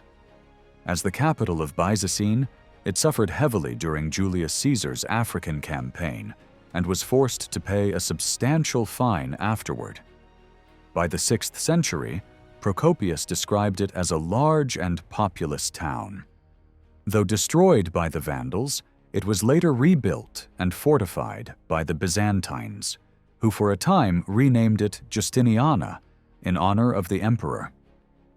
In the Christian era, it became an important episcopal seat. Today, it is difficult to trace the exact outline of the ancient harbor described by Hirtius or the 8 gates once noted by Arab geographers, as well as the massive tower that stood at the harbor entrance known as Dar es Sena, a name meaning arsenal from which our own word likely derives. Archaeological studies have shown that the Byzantine occupation was particularly destructive. Justinian's heavy demands for funds, supposedly to rebuild the country's defenses, but in reality to fill the imperial treasury, drove much of the population away. Procopius claimed that millions fled the region, though this figure is almost certainly exaggerated. During this period, Moorish raids further unsettled the region, prompting the Christian population to create fortified monastic complexes outside the main towns. These structures served both as religious houses and defensive positions, surrounded by strong walls and manned by soldier monks. They were known as monasteria, and a few remain to this day, one at Leptis Parva, modern Lemta, another at Ruspina, now Monastir, which takes its name from the building, and one at Hadrumetum itself called Qasr-er-Ribat. This last was partly rebuilt in the 9th century by a ruler of the Aghlabid dynasty, and later transformed into a retreat for Islamic holy men. Along the coast between Hadrumetum and Carthage, there are traces of 2 additional fortified monasteries. Their internal design followed a similar plan, consisting mainly of a series of vaulted chambers. In earlier times, these chambers had been occupied by foreign mercenaries in the service of Carthage. Later, they were converted into cells for monks. This unusual blend of military and religious functions gave rise to later medieval orders of a similar nature, such as the Templars and the Knights of St. John. Among the many practical skills that flourished under Roman rule, road construction stood above all others, and under Trajan it received notable encouragement. In the days of the Republic, the upkeep and repair of public highways and city streets fell under the authority of the censors, one of the highest offices in Roman public life. By the time of Augustus, roads were divided into 3 main categories: publicae, sometimes referred to as consulares, militares, or praetoriae; privatae, also called agrariae; and vicinales. The publicae were placed under the care of officials of praetorian rank, each accompanied by 2 lictors. To add prestige to the position, the emperor appointed these curators for life, rather than for the 5-year term that had previously been customary, selecting men of senatorial or equestrian standing, depending on the importance of the roads assigned to them. Some types of road were thought to have been borrowed from the Carthaginians. These were paved with rectangular blocks of hard local stone, or with irregularly shaped blocks of lava. Roman writers also described various distinct forms: the via terrena, a road with a surface of leveled earth; the via glariata, with a gravel surface, which early censors began to lay on roads outside the city, while also paving Rome's streets with flint and adding raised footpaths; and the via munita, a fully paved road that eventually became synonymous with the public highway. During the Empire, the office of Superintendent of Public Roads was considered so prestigious that it was often granted to former consuls. Julius Caesar himself once held the post for the Appian Way, and even spent his own funds on its maintenance. Augustus also accepted such duties for roads near Rome. These great highways reached far from the capital, with the Appian Way alone stretching some 350 miles. Even today, despite being worn and broken in places, large sections remain remarkably well preserved. The surface is so hard it seems polished rather than eroded, and in certain stretches the entire width is still paved with single stone slabs. In Trajan's reign, the surveyor Siculus Flaccus referred to public roads as via publicae regalesque, managed by curators and repaired at public expense by contractors, with a fixed contribution levied on nearby landowners. The description royal echoed a tradition stretching back to the Persian royal roads, among the first organized highway systems in history. Ancient texts even record the Israelites requesting passage along the King's Highway, an expression that survives in phrases we still use today. From Ptolemy's geography, compiled during the reigns of Hadrian and Antoninus, and from the Antonine itinerary, completed before the time of Constantine, we know that the Roman Empire gave extraordinary attention to its network of public roads, both in Italy and across the provinces. In Africa, inscriptions attest to the pride and status associated with this work. One such inscription from Tidus, dating to the reign of Hadrian, records the dedication of a monument by a quatuor vir virum curandarum, a high-ranking official charged with the care of the roads. Our debt to the Roman world is often measured in grand monuments, aqueducts, and vast roads, but even the smaller innovations carry lasting significance. One such contribution was the placing of milestones along public highways. Caius Gracchus, over a century before the Christian era, was the first to recognize their usefulness not only for military purposes, but also for civil life. This practice was perfected by Augustus, and from his time onward, no public road in the empire was without them. These milestones were typically short columns, most often carved from marble, though sometimes from stone. Their inscriptions recorded the distance from a capital or major town, measured in paces, 1,000 paces forming a Roman mile, roughly equivalent to 4,854 English feet. They also bore the name of the road's builder and the emperor in whose honor it was dedicated.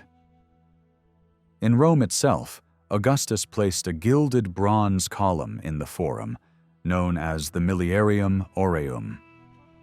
Upon it were inscribed the chief towns of the empire and their distances from the capital, with measurements taken from the city's gates. In the provinces, similar milestones were common, though without the gilded ornament. In North Africa, many of these columns still survive, helping to trace the course of ancient roads that might otherwise be forgotten. They also provide accurate dates for their construction and offer a means to correct the often vague accounts of ancient writers. Few milestones from the age of the early Caesars have been found, but those bearing the names of Trajan and his successors appear in nearly every part of Roman Africa. One such example can be linked to the port of Tabarka, known today as Tabarka, situated on the northern coast midway between Utica and Hippo Regius. A road from this harbor ran directly south, connecting it to the main highway from Carthage, and Trajan took a particular interest in its improvement early in his reign. Tabarka stood at the mouth of the Tusca River, which marked the eastern boundary of Numidia. While it may not have been renowned for cultural refinement, it played an important role in commerce, exporting Numidian marble, wild animals for the Roman amphitheatres, agricultural produce from the Majerta Plains, and timber for construction. Roman remains are scattered across the site, yet the absence of ornate architecture suggests a settlement devoted entirely to trade. In later centuries, the harbor's attention shifted to a rocky island half a mile offshore. Here, Charles V built a strong citadel following his campaign against Tunis in 1535, using many of the stones taken from ancient Tabarka. Over time, the fortress passed into the hands of Genoese forces, who maintained it with powerful bronze cannon. The road into the interior, following the banks of the Tuska, now called the Wed el-Kabir, or River of Oak Trees, appears to have been reconstructed under Trajan. Milestones from this route still stand, one near the southern boundary at Fernana, about 32 miles from Tabarka, and another a dozen miles further south at the foot of the mountains. The region between the Mediterranean and the Majerda Plains, covering roughly 480 square miles and a coastline of less than 16 miles, has long been known as the Land of the Comer. For centuries before the French occupation, it remained largely unknown to outsiders, avoided for its lawlessness, and left blank on maps of northern Africa. Its inhabitants paid tribute to the Bey of Tunis, but always under their own terms, fiercely resisting the authority of both the Bey to the east and the Dey of Algiers to the west. Independence, even in poverty, was valued over submission. Yet, for all its isolation, nature had blessed the Comer homeland. Gentle valleys gave way to rugged mountain slopes. Forests of cork and olive shaded the hills, while myrtle, juniper, and wild rose filled the air with fragrance. Sparsely populated but rich in beauty, it was, and remains, a land that could captivate the eye of any poet or painter. Faint traces of the Roman road can still be seen across this landscape, along with the remains of ancient farm estates that hint at a once thriving and organized society during the height of the empire. It is likely that Trajan's road followed the course of an older track once used by the kings of Numidia, as it connected the coast directly to their ancient capital, Bulla Regia, now called Hammam Daraji. Sadly, we know very little about this royal city, a place with a long history but few surviving records, and with ruined monuments that bear no inscriptions. In earlier times, a triumphal arch richly decorated with carvings stood prominently on the higher ground. The remains of the great baths suggest they were vast in scale, covering a significant area. The theater, still standing with walls built from finely dressed stone, occupied a beautiful position on a mountain spur. Today, the ground level has risen to the top of its stage front, giving a striking impression of how the terrain has shifted since the city's final destruction and abandonment by the Arabs in the 7th century. The amphitheater is now barely visible, marked only by subtle rises and dips in the ground, and the entire city site, stretching nearly a mile, is overgrown with weeds and thick underbrush, making it difficult to distinguish the outlines of public buildings. Over the centuries, the Byzantines contributed heavily to the destruction of Roman structures here, as they often did elsewhere, dismantling grand monuments without hesitation to reuse the stone in fortresses and defensive walls. In the heart of the city stand the remains of a large nymphaeum, built in a semicircular plan, a style the Romans particularly favored. The fragments suggest it was once an elegant work, adorned with colonnades like those in famous examples across Italy. Tragically, in more recent times, stone from the area was taken for the construction of the Tunisian railway. This not only destroyed many ancient monuments, but also erased valuable inscriptions that might have shed light on Bulla Regia's early history. Studies of the site indicate that Bulla Regia retained much of its Punico-Libyan character for centuries, and coins found here bearing the crescent and solar disk point to the worship of Baal, alongside Tanith, the great goddess of Carthage. The prized Numidian marble mentioned by Pliny as coming from this region was quarried at Simitu, now Chemtu, about a day's journey west of Bulla Regia. Trajan's interest in both the marble and the town is clear. He ordered the construction of a colossal bridge over the Majerda River. 2 of its arches and part of the quay remain standing to this day. Nearby are the ruins of an even older bridge, likely dating back to the Numidian kings. In a meadow close by lies a massive slab of golden yellow marble bearing an inscription commemorating Trajan's works. Dated to the year 112, when Trajan held the consulship for the 6th time. The same year his great column was erected in Rome to celebrate his Dacian victory. The inscription records that the bridge was built for the benefit of Africa's provinces, supervised by the emperor himself as commander of the army, and funded entirely from the imperial treasury. Cimitu itself became a Roman colony under Augustus, or one of the early emperors of the Julian family, taking the official name Colonia Julia Augusta Numidica Cimitu. Its citizens, like those of Bulla Regia, were registered in the tribe of Quirina. The town lay along the main road from Carthage to Hippo Regius, about 4 days' journey from the former. For centuries it was forgotten, largely due to the destruction of the surrounding roads and the difficulty of reaching the area. The site was eventually confirmed by the discovery of an inscribed milestone dating to the year 129, which marked the construction of a road from Cimitu to Tabraca. The surviving remains suggest that the town's architecture was plain and utilitarian, without the refined marble decoration seen in wealthier cities. Its prosperity was tied directly to the marble quarries that dominated the surrounding hills, which rose 800 feet above sea level and covered over 220 acres. The stone was extracted in various colors and types, the most famous being the rich golden giallo antico, along with many varieties of breccia in warm brown and striking multicolored shades. Under the empire, Cimitu's marble was renowned across the Roman world, shipped in large quantities to the capital. Hadrian himself admired it greatly, building a road to the coast to ease its transport, and using it generously in the decoration of his villas at Tivoli and Antium.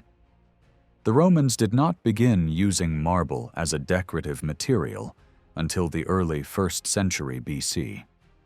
At first, it was met with resistance, dismissed as a Greek luxury that clashed with the traditions of the Republic. Italian quarries had not yet been opened, and the only marble in use was the white variety imported from Greece.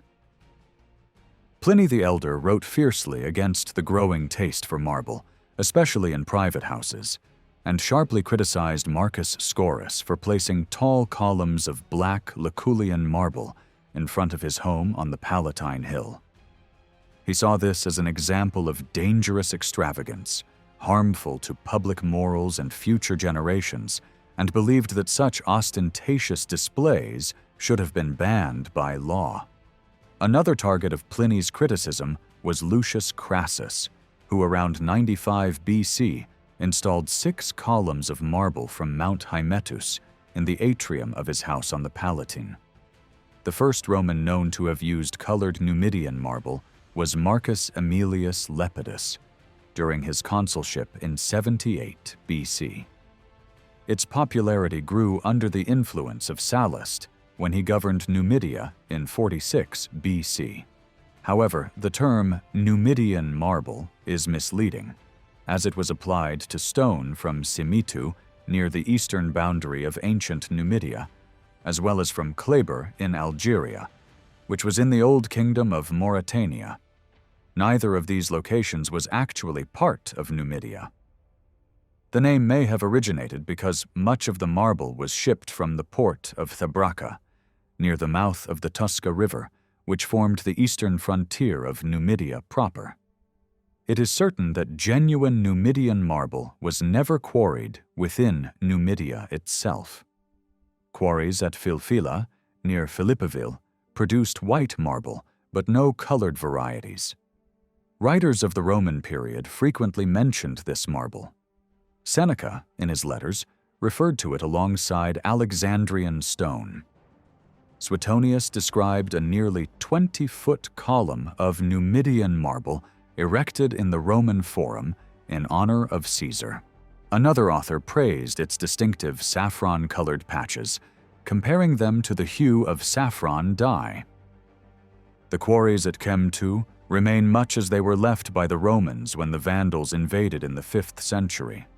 Half-shaped blocks still lie in the open cuts, their masons' marks clearly visible, and deep within the pits the beginnings of massive monoliths remain, abandoned mid-work. The most striking feature of these quarries is the apparent disregard for economy in extraction. Under the imperial system, efficiency mattered less than fulfilling the emperor's orders. If a certain number of columns were demanded, they were produced regardless of cost or waste. Evidence of marble use in Civic itself is minimal, apart from the aqueduct that brought water to the town from about 5 miles away. This structure was largely built from discarded marble from the quarries. Some sections were later repaired, probably during the Byzantine occupation in the 6th century, and many inscribed stones were unfortunately reused with their carved faces turned inward. In more recent times, the quarries were worked by a Belgian company on a large scale, but the venture failed and operations ceased. Given the renewed demand for colored marbles, it is possible that the site will one day be reopened. The range of stone produced here is unusually rich, with varieties known to marble merchants under Italian trade names such as Marmo Bianco, Giallo Avorio, Giallo Canarino, Giallo Paonazzo, Rosa Carnagione, Breccia Dorata, Breccia Sanguigna, and Bianco e Nero Antico. The quarries at Kleber, in the province of Mauretania Caesariensis, were far larger than those at Simitu, covering more than 1,500 acres at an elevation of nearly 2,000 feet above sea level. They produced an impressive variety of stone, breccias ranging from deep brown to vivid blood red, Giallo Antico in several shades, Cipollino Rosso, and multiple grades of fine white marble. One rose-tinted variety was so dense and compact that it could be carved into ornaments resembling coral, while the Paonazzo variety, named for its colors reminiscent of a peacock's plumage, was a rich reddish stone similar to the famous Rosso Antico. Another remarkable material from Mauritania, discovered shortly after the French occupation of Algeria, was the alabaster now known as Algerian onyx. The main source was at Ain Tekbalet, near Tlemcen.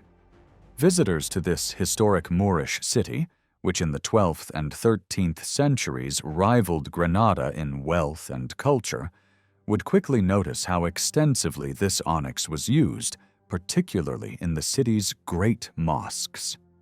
While the colored marbles of Mauritania are absent from these buildings, Algerian onyx appears in abundance, lending them a distinctive beauty. Given the sheer quantity of colored marble in North Africa and the clear evidence of intensive quarrying during the Roman era, one might expect to see it used lavishly throughout the region. Yet this was not the case. Most of it was reserved for cities along the coast, where transport from one port to another was straightforward.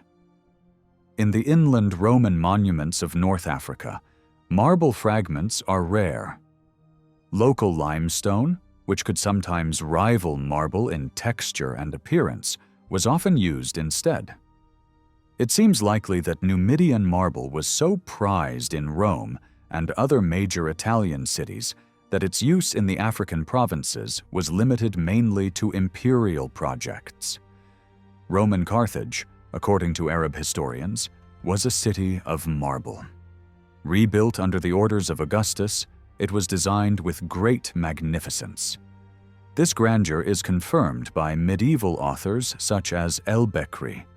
Today, the marble that once adorned Carthage can be found elsewhere, in the grand monoliths that stand in pairs within the prayer hall of the great mosque of Kairouan, their capitals and bases of white and gray marble from Greek, Roman, and Byzantine sources, in the mosque's courtyard and gateway, and in the palaces of the bays.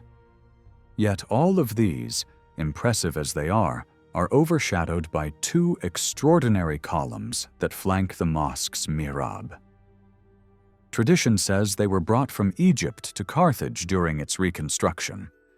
El-Bekri recounts how Hassan, governor of Africa, brought them from an ancient building, two red shafts tinged with yellow, of incomparable beauty. It is said that a Byzantine emperor once offered to buy them at a price equal to their weight in gold.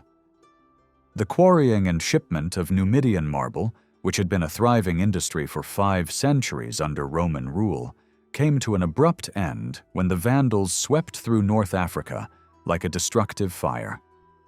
The Byzantines who followed were too preoccupied with fortifications and military defense to focus on works of beauty or luxury. Later, the Arab conquerors, with their love for vivid color and ornate design, found no need to reopen the ancient quarries. Roman Carthage and other ruined cities already offered an abundance of finely worked marble ready for reuse. The Roman preference for the composite order, which in the later empire became increasingly flexible in design, can be seen in the capitals of the Great Mosque of Kairouan. Mixed among them are finely crafted Corinthian capitals, likely the work of Sicilian Greek artisans who were active in Carthage. A few capitals are of Byzantine origin, probably taken from buildings outside Africa, for the Byzantine presence under Justinian was brief and dominated by conflict with the desert tribes. The same practice of reusing Roman marble to serve a new faith occurred in Cordoba, where Roman Hispania gave up much of its stonework to Islamic architecture. Under Emperor Trajan, Africa experienced 2 decades of peace and prosperity. His name was honored across the region, particularly in the final years of his reign, as numerous inscriptions dated to 117 AD attest. Triumphal arches were erected in many towns, often marking the main entrance or standing prominently in the center. In Maktar, a large agricultural town on the road from Carthage to Sufetula, one such arch dedicated to Trajan still remains. Though simple in design, it carries a noble presence and departs slightly from the standard form of the time. The inscription, now worn, once recorded the 20th year of Trajan's tribunician power, fixing its date to 117 AD. Another arch stood at the opposite approach to the town, possibly from the reign of Hadrian, though now heavily damaged. The hillsides around ancient Maktar are covered with tombs, some once richly decorated, showing that the area enjoyed great prosperity in the 2nd century. Among the inscriptions is a remarkable epitaph in verse belonging to a farmer who wished his life's story to be remembered. He tells how he was born poor, without house or money, but through hard work and determination, he rose from a field laborer to leader of his work gang, then to landowner, town councillor, and finally chief magistrate. He urges others to live blameless lives, earn respect through virtue, and die in peace. Such self-praising inscriptions were not unusual in the empire. They acted as personal memoirs for loyal citizens at a time when there was no press or printing, only the enduring chisel and stone to carry their story into the future. Another inscription of similar character was discovered outside Sirta, modern Constantine, in 1855. It came from an elaborate tomb, about 19 feet long and 10 feet wide, with 2 stories paved in mosaic. The facade itself was fronted with a mosaic pavement, and inside the walls were niches for sarcophagi. One of these, when opened, still contained a complete human skeleton, a silent reminder of a life once lived and commemorated in stone. on one side of a stone tomb, was a long inscription, written in rough Latin and difficult to read. It said, "Here I lie in silence, telling my life in verse. I have enjoyed a good reputation and great prosperity. My name is Praesilius. I lived in Cirta and worked as a silversmith. My honesty was exceptional in all things, and I always spoke the truth. I was known to everyone, and I cared deeply for others. I was cheerful and loved to spend time in the company of dear friends. After the death of the virtuous Lady Valeria, life was never the same. While my wife lived, my days were filled with happiness. I celebrated 100 joyful birthdays in a fitting manner. But at last the day came when breath left this mortal body.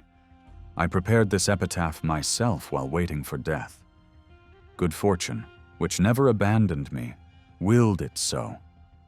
May fortune accompany you in the same way throughout your life. Here I wait for you. Come."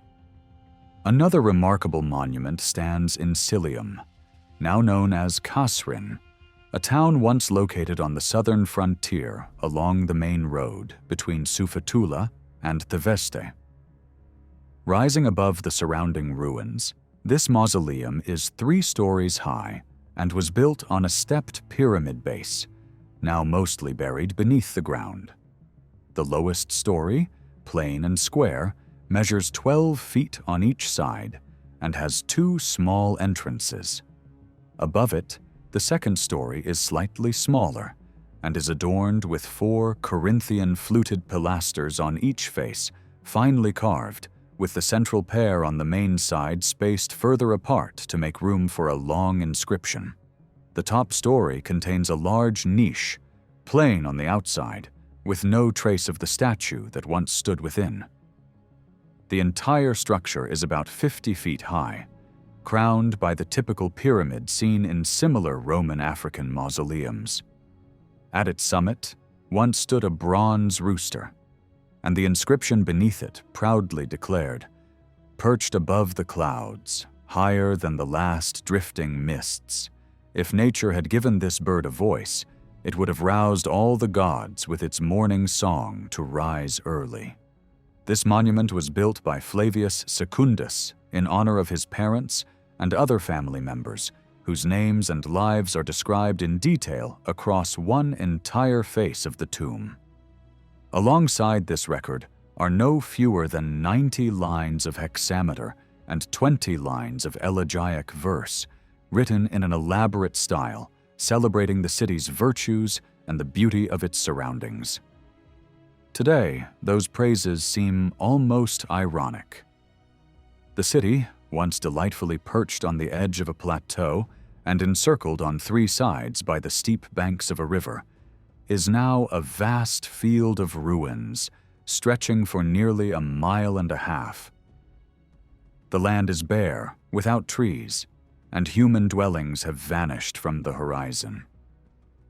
Only clusters of juniper cling to the ravines, and the river that once flowed proudly around the city has become a small stream, trickling over rocks before disappearing into the plains, like so many of North Africa's lost waterways.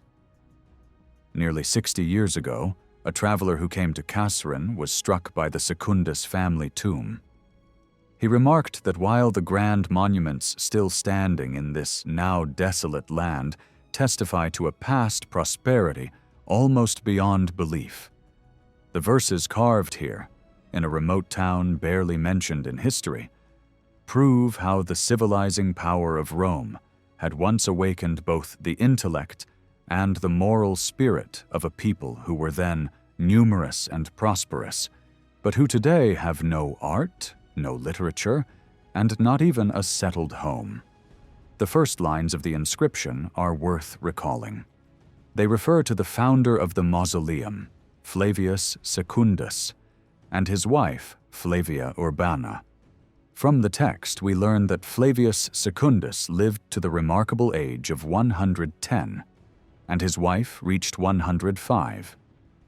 Yet, strangely enough, Other lines in the same epitaph reflect on the fleeting nature of human life.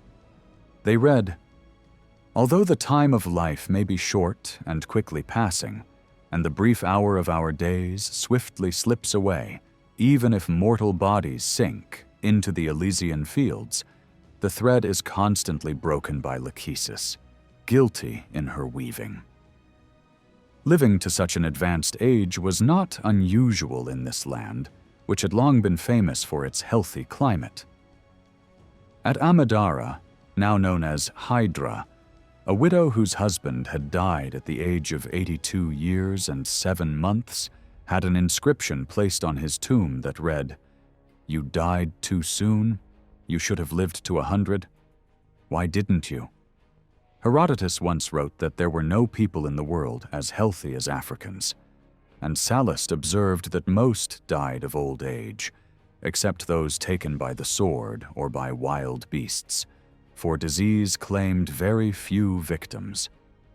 Epitaphs of centenarians are plentiful, like those of the contented silversmith of Cirta or the aged couple of Cilium, but some individuals reached even greater ages. Near Cirta, a man named Eam Julius Abius died at 131.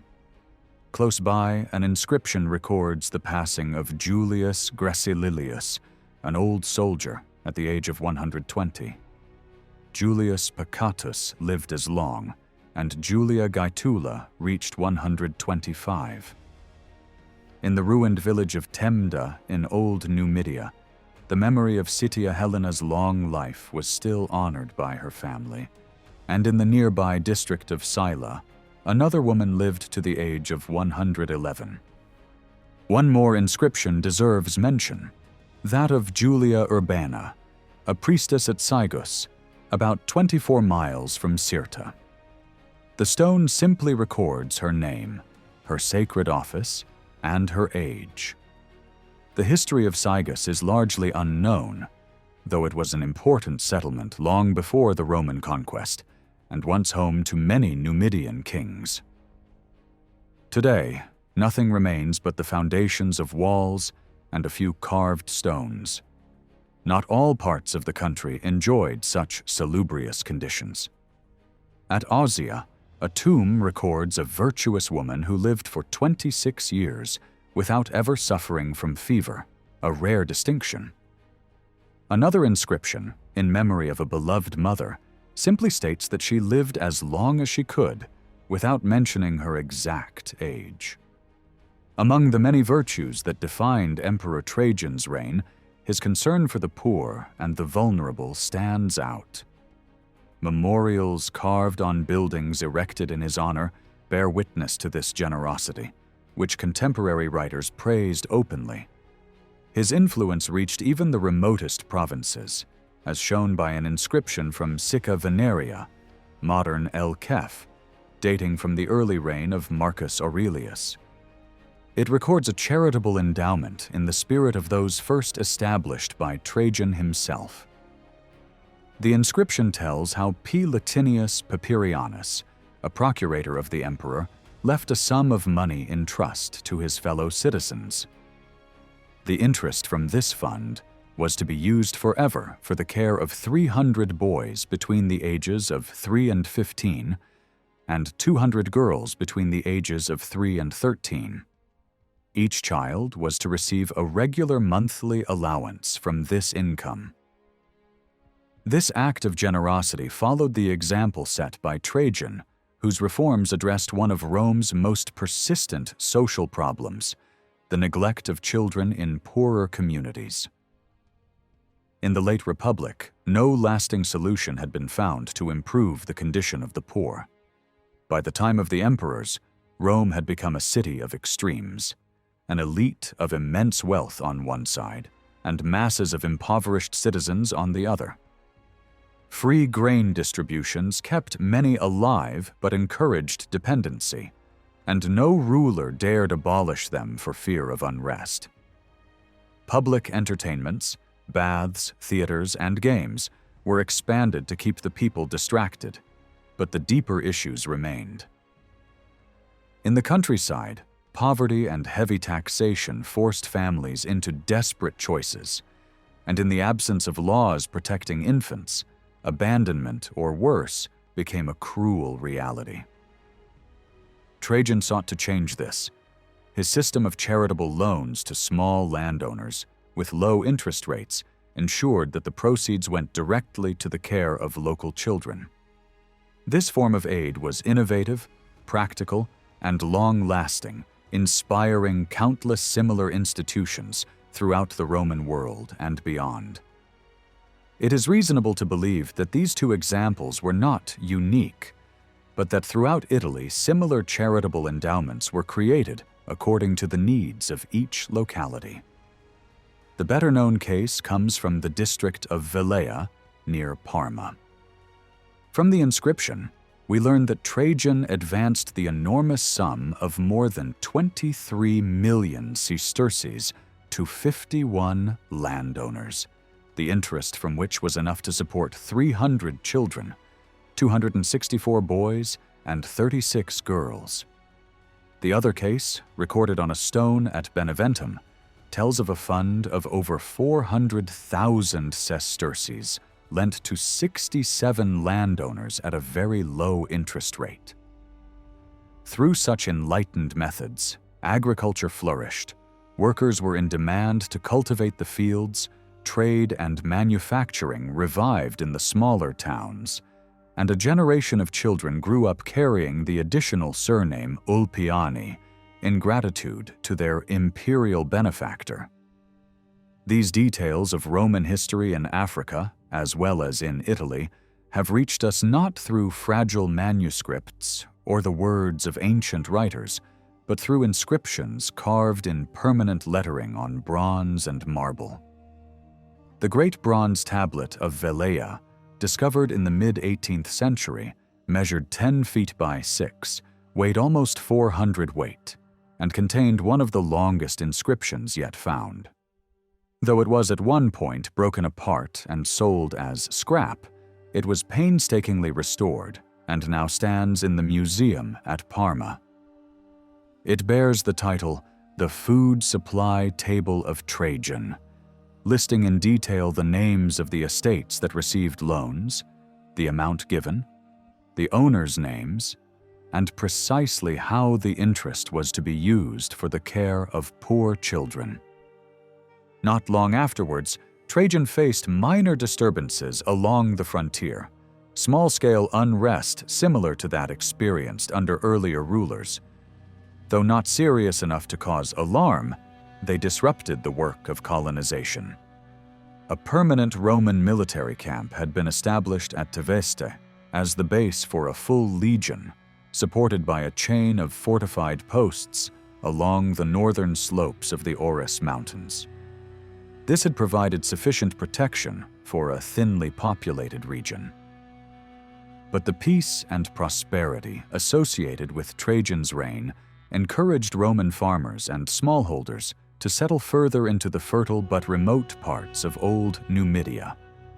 Rich agricultural land, a beautiful climate unrivaled in North Africa, plentiful water, nearby mineral resources, and forests of cedar, oak, pine, and juniper tempted many to build permanent homes and invest their fortunes here.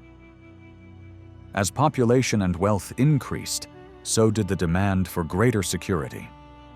This was achieved by strengthening the military road from Seveste to Sitifis, which ran along the lower slopes of the Auris and was protected at intervals by garrison posts. Along this route lay Tinfadi, Vegasella, Mascula, Claudi, Thamugas, and Lambasis. Among these, Mascula, considered the gateway to the Sahara, held the most strategic importance. Founded as a town in the early 2nd century, it was initially garrisoned by the 7th Company of Lusitanian soldiers. Later, in the Christian era, it enjoyed a brief period of prosperity, and the names of 4 bishops from the 3rd to 6th centuries are still known. But in the mid-4th century, Mascula was devastated by attacks from united barbarian tribes. An inscription tells us that Publius Caecina Albinus, rebuilt the town around the year 370 in honor of the reigning emperors Valentinian and Valens. Under Byzantine control, the general Solomon fortified it further, but when the Arabs swept across the region, Maskela's history as a town came to an end. Further west along the frontier stood Thammugas, today's Timgad. At the start of Trajan's reign, it was little more than a fortified outpost, but its location was exceptional, over 3,000 feet above sea level, at the meeting point of 6 roads, surrounded by fertile lands and with abundant water.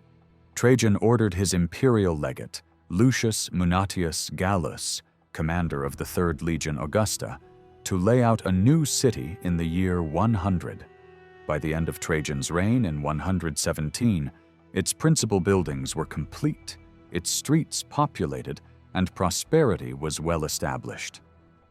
Thammugas was not heavily fortified and did not cover a vast area, but it became famous for the elegance of its monuments and the luxury of its lifestyle.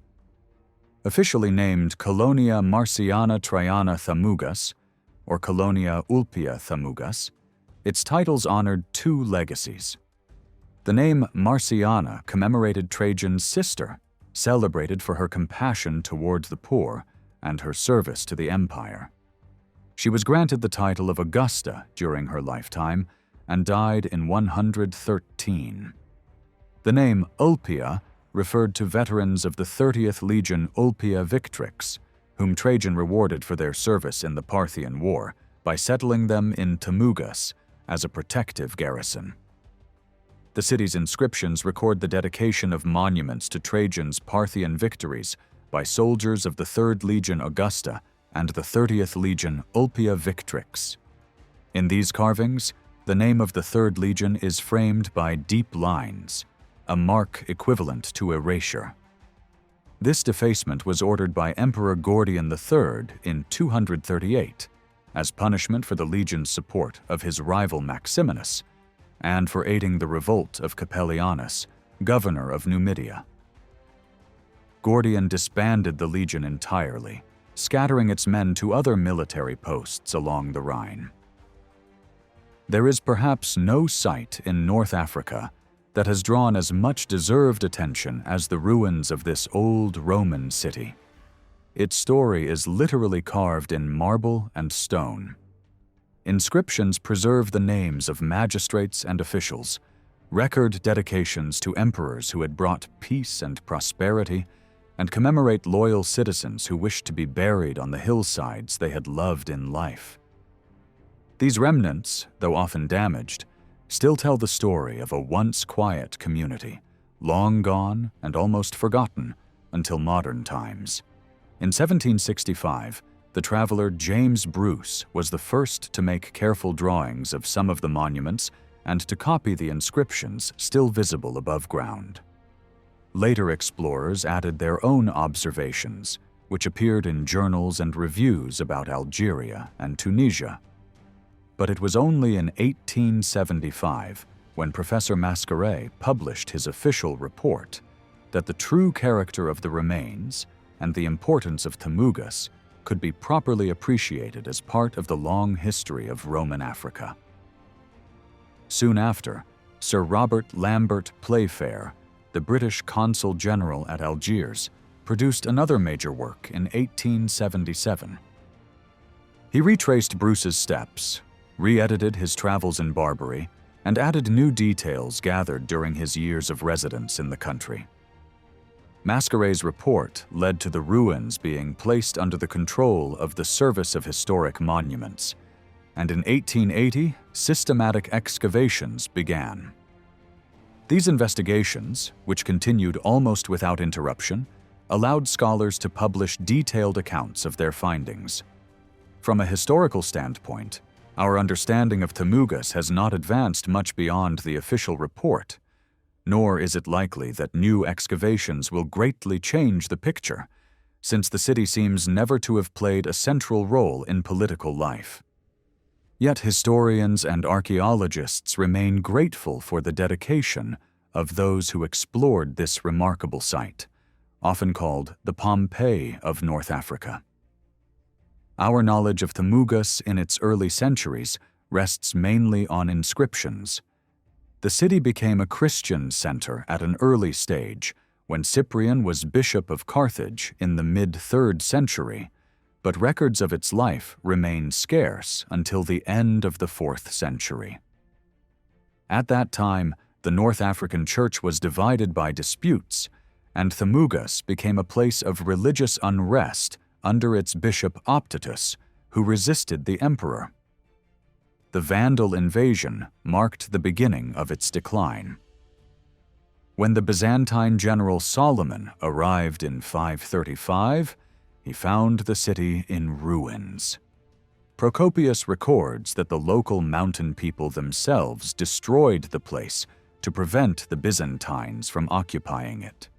Solomon made no attempt to rebuild, but instead used the stones to construct a massive rectangular fortress nearby, which still dominates the landscape today. Christianity nevertheless survived here into the 7th century, under the governor Gregorius, who built a large church in the city. An inscription above the entrance proudly proclaimed that this house of God was offered in his time.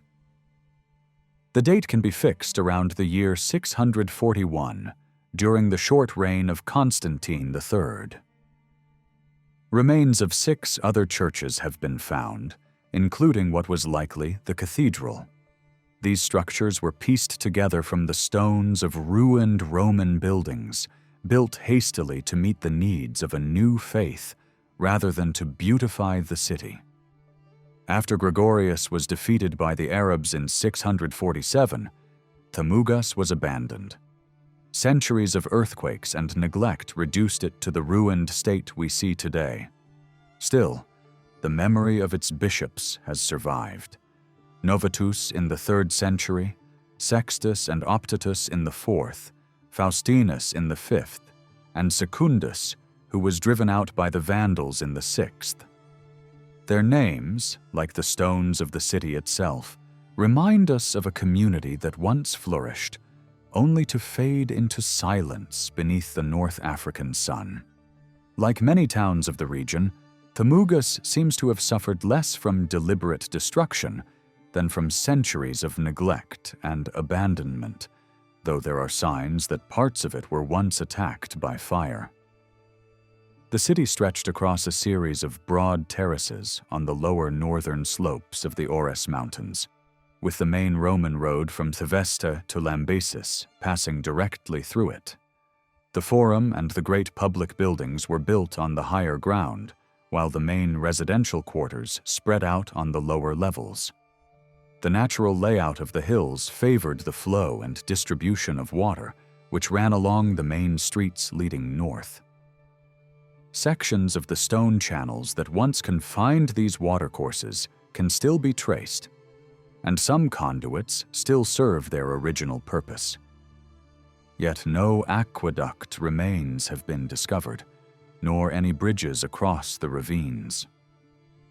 The northern face of the Forum was lined by a continuous colonnade, interrupted at its center by a monumental gateway.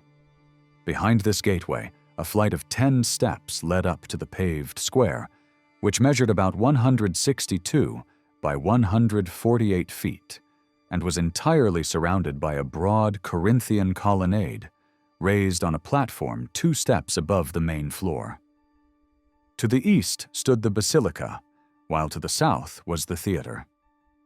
On the western side rose the curia, or city hall, about 50 by 32 feet in size, with its substructure and part of its walls still standing.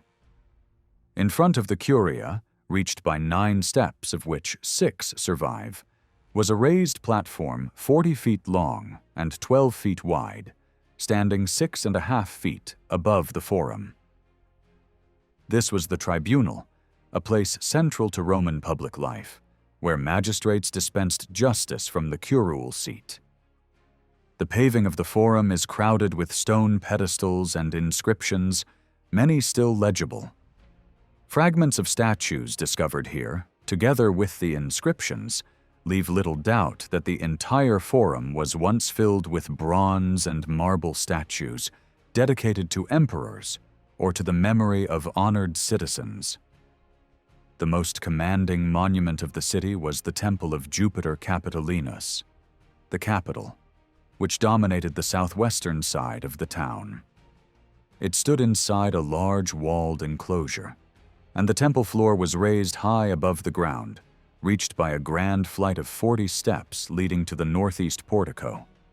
The temple was of the hexa-style pro-style design, with fluted Corinthian columns about 45 feet high, modeled in their proportions on the celebrated Temple of Jupiter Tonans in Rome. When the traveler James Bruce visited Timgad in 1765, 5 of these columns and part of the entablature were still upright, though they have since fallen. Their capitals were finely carved, and the cornices and friezes richly decorated.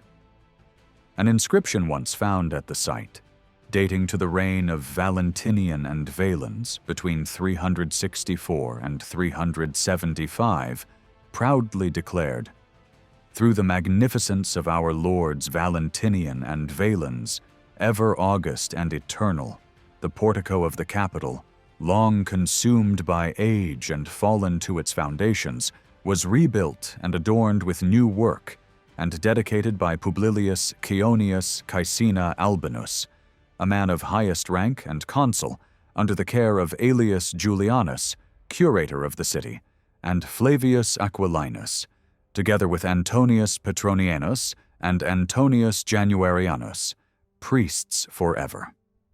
The grand language of the inscription strongly suggests that it marked the rebuilding of the capital's front, once adorned with its splendid columns. Other public buildings also stood close to the forum. The basilica on the east measured 92 feet long by 48 feet wide, with a single great hall roofed by a flat ceiling, divided into 8 bays. At its north end, 3 niches remain, with pedestals still in place, though the statues are gone. In front of the curia, 2 inscribed pedestals remain undisturbed. One is dedicated to Trajan, describing him as tribune for the 23rd time, emperor in his 18th year, consul for the 6th time, and father of the fatherland. The other records the gratitude of the city's senators, praising the unity of their deliberations and honoring Gaius Publius, son of Caius of the Papiria tribe, who rose to the office of chief magistrate. But perhaps the most precious of all the inscriptions was one uncovered in the Curia many years ago by Professor Mascaret. It preserves the names and titles of 68 dumvurs, quaestors, priests, and other officials of Thamougus. A continuation of the list was later found on another slab, though its writing is now faint. These names, like the broken stones around them, remain as testimony to the civic life of a Roman town that once thrived on the African frontier. The layout and design of the theater on the south side of the forum can still be clearly traced today. It was built into the slope of the hill, separated from the forum by a wide paved street. As in all Roman theaters, the seating formed a complete semicircle, and at Thamougus it stretched to an impressive diameter of 208 feet. When compared with theaters of similar size at Pompeii and Herculaneum, the grand structure at Orange in France, or the even larger and better preserved theater at Arles, this measurement gives us some sense of the population that once filled Thamougus at the height of its prosperity. The stage wall was richly decorated with columns, statues, and slabs of marble, and behind the proscenium stood a spacious colonnade nearly 130 feet long. 2 inscriptions discovered there date to the years 158 and 167, dedicating the building to Emperor Antoninus and to his successors, Marcus Aurelius and Lucius Verus. Further south, where 3 of the town's main roads meet, The remains of the great baths have recently been uncovered. Covering more than half an acre, these ruins still show signs of their former splendor. The substructures of the walls, the mosaic floors of the main chambers, the bases of numerous columns, and openings in the upper walls allow experts to reconstruct on paper the grandeur of this complex. The baths were originally built in the reign of Trajan and were expanded in 198 under Septimius Severus, according to a magnificent inscription. This expansion was carried out at state expense under the supervision of the magistrates, with Quintus Amicius Faustus serving as governor of the province. Among the other important civic buildings was the Macellum, the town's central market. An inscription tells us that a wealthy citizen named Plotius Faustus Sertius, a member of the knightly class and commander of the local militia, retired to his birthplace after his service. In recognition of his standing, his fellow citizens granted him the honorary title of lifelong priest.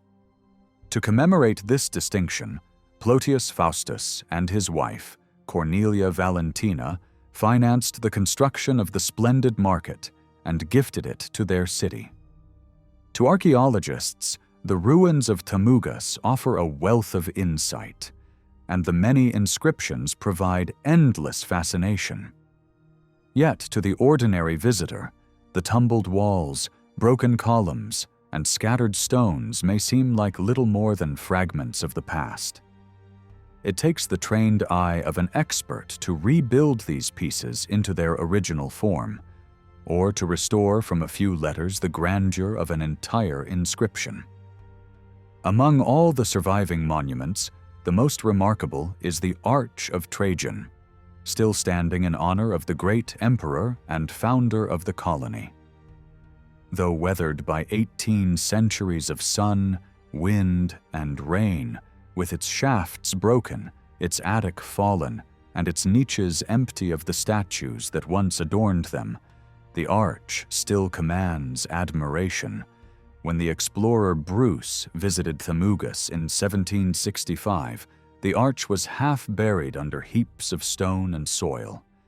By 1884, it had decayed even further, and might have collapsed completely had it not been saved by the careful work of the Société des Monuments Historiques. Thanks to their efforts, the structure was stabilized, the debris cleared, and the old Roman road with its paved surface reopened, revealing a vivid glimpse of the ancient city. The design of the arch is highly original. Above the side arches are square recesses framed by small Corinthian columns resting on decorative supports, all surmounted by a projecting entablature. The main cornice and the pediments above the arches are broken and stepped in the same style, creating a strikingly rich effect. Both faces of the monument follow the same scheme, though the capitals differ in detail, with eagles and other carved emblems still visible. The upper story was once intended to bear the dedicatory inscription, fragments of which were found years ago near the Forum. The full inscription would have proclaimed, "Emperor Caesar Trajan, son of the divine Nerva, Augustus, conqueror of Germany, high priest, holding tribunician power for the 4th time, consul for the 3rd time, father of his country, founded the colony of Martian Trajan Thamugadi through the 3rd Augustan Legion, dedicated by Lucius Munetius Gallus, imperial governor of the province." This powerful dedication reminds us that Tamugas was not simply a provincial settlement, but a Roman colony established in honor of the emperor himself, forever marked by the legacy of Trajan's vision. The 3rd consulship of Trajan fixes the foundation of the city to the year AD 100. The main structure of the monument is built of sandstone, but the principal columns and the decorative features are carved from fine white limestone that closely resembles marble. The smaller columns flanking the niches were made of colored marble. The only weakness in the composition is the rather low attic. Yet, overall, the proportions are pleasing, and the decorative elements are of very high quality. Statues and dedicatory pedestals once surrounded the monument, forming a grand ensemble of which the citizens of Timgad could be justly proud. Modern studies of the site allow us to trace the layout of private houses of varying scale, shops, paved streets, and passages, giving a clear picture of the town's extent. In one corner of the forum, the public latrines still survive in good condition, with parts of their fittings well preserved. The Roman emperors paid close attention to such facilities, not only for public health, but also as a source of revenue. It was Vespasian who, when the treasury was nearly empty, introduced a tax on urine. His son Titus is said to have criticized the measure, but Vespasian held a coin from the first payment to his son's nose and asked if it smelled. When Titus replied that it did not, Vespasian remarked, "And yet it comes from urine." The scattered remains across the site show that a wide variety of marbles were used in decoration. The common building stone was sandstone from nearby hills, easy to cut and suitable for walling. A blue limestone was widely used for paving main streets and for inscribed slabs and panels. White limestone, with the look and texture of marble, was reserved for columns and ornament in public buildings. This material was quarried about 20 miles from the city. The inscriptions discovered at Timgad add greatly to our understanding. From the time of Trajan until the reign of Gordian III in the mid-3rd century, it was common practice to record on marble or stone the names and titles of prominent citizens. Many dedicatory pedestals and slabs have been unearthed in the forum. One example honors a man who had held several of the highest offices. The text records, "To Publius Julius Junianus Martialinus, Consul, Imperial Legate of the province of Numidia, Proconsul of Macedonia, Treasurer of the Military Chest, Overseer of the Via Claudia, Tribune of the Plebs, Quaestor of Asia, Patron of the colony and the municipality. The community of Timgad, by decree of the town council, dedicates this monument." It was also common throughout the empire for magistrates and officials, on their election to office, to make fixed payments to the city treasury, often adding generous gifts beyond the required amount. Sometimes these took the form of new buildings, statues for the forum, or entertainment for the public. For example, a citizen named Lucius Germius Silvanus, when appointed augur, paid 21,200 sesterces to the municipality. In addition, he donated a statue of Mercury and paid for several performances in the theater. Another inscription, still standing on the west side of the forum, records that two sisters, Annia Cara and Annia, daughters of freedmen, dedicated a shrine to Fortuna Augusta at a cost of 4,400 sesterces. Their fathers contributed further funds, including a bequest of 22,000 sesterces for the statue of the goddess placed within it. The sisters also hosted a banquet in the town hall to celebrate its inauguration. Near the Arch of Trajan, an inscription tells of Lucius Licinius Optatianus, who, when appointed lifelong priest, promised statues worth 20,000 sesterces, but in fact spent 35,000. He added gifts for all the town councilors, held a banquet, and financed theater performances. Another magistrate, Publius Julius Liberalis, chief magistrate of Thysdrus, became priest of Timgad for life during the reign of Caracalla. To honor his office, he constructed one of the great reservoirs known as the Lacus for the use of the citizens. Among the more unusual inscriptions is one listing the principal clerks of the provincial governor's office. At the top stood the princeps, the general secretary and head of staff. Below him was the cornicularius, a chief clerk with significant authority, who supervised the court, lawyers, and litigants, wrote and signed judgments, and ensured their enforcement. Another official, the commentariensis, oversaw prisoners and maintained their register. These inscriptions, alongside the great monuments, bring the life of Timgad vividly back into focus, showing not only its grandeur but also the everyday workings of Roman administration. It was the duty of this official to send each month to the judge a list of all those who had been arrested, recording their rank, age, and the details of the charges against them. The scholastici were lawyers who supported litigants in court. Their greed was notorious, for they took advantage of petitioners, demanding payment not only in money, but sometimes in goods as well. The acceptors were present during hearings, taking down notes of the proceedings and keeping the registers. The chartulari were responsible for preserving the records, managing the library, and safeguarding judicial decrees in written form. The libelensis appears to have been a clerk in charge of the chest that contained summonses, appeals, and official papers. He also received petitions that were to be forwarded to the emperor. From his position in the inscription, it seems he was not an officer of high rank, his duties being entirely clerical, though he likely received small payments from those who came to him for information. All these officials were provided with allowances of food and wheat, distributed according to their standing. These inscriptions, just a few chosen from the many still legible, shed light on the flourishing state of this distant African city in the 2nd and 3rd centuries. They also reflect the strong civic spirit that animated its people. Timgad was thoroughly Roman in character, founded by Roman colonists under the auspices of one of Rome's greatest emperors.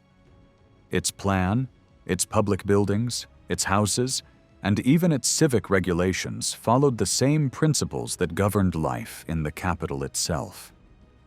Thousands of names uncovered in the ruins bear witness to this heritage, and every one of them is Roman.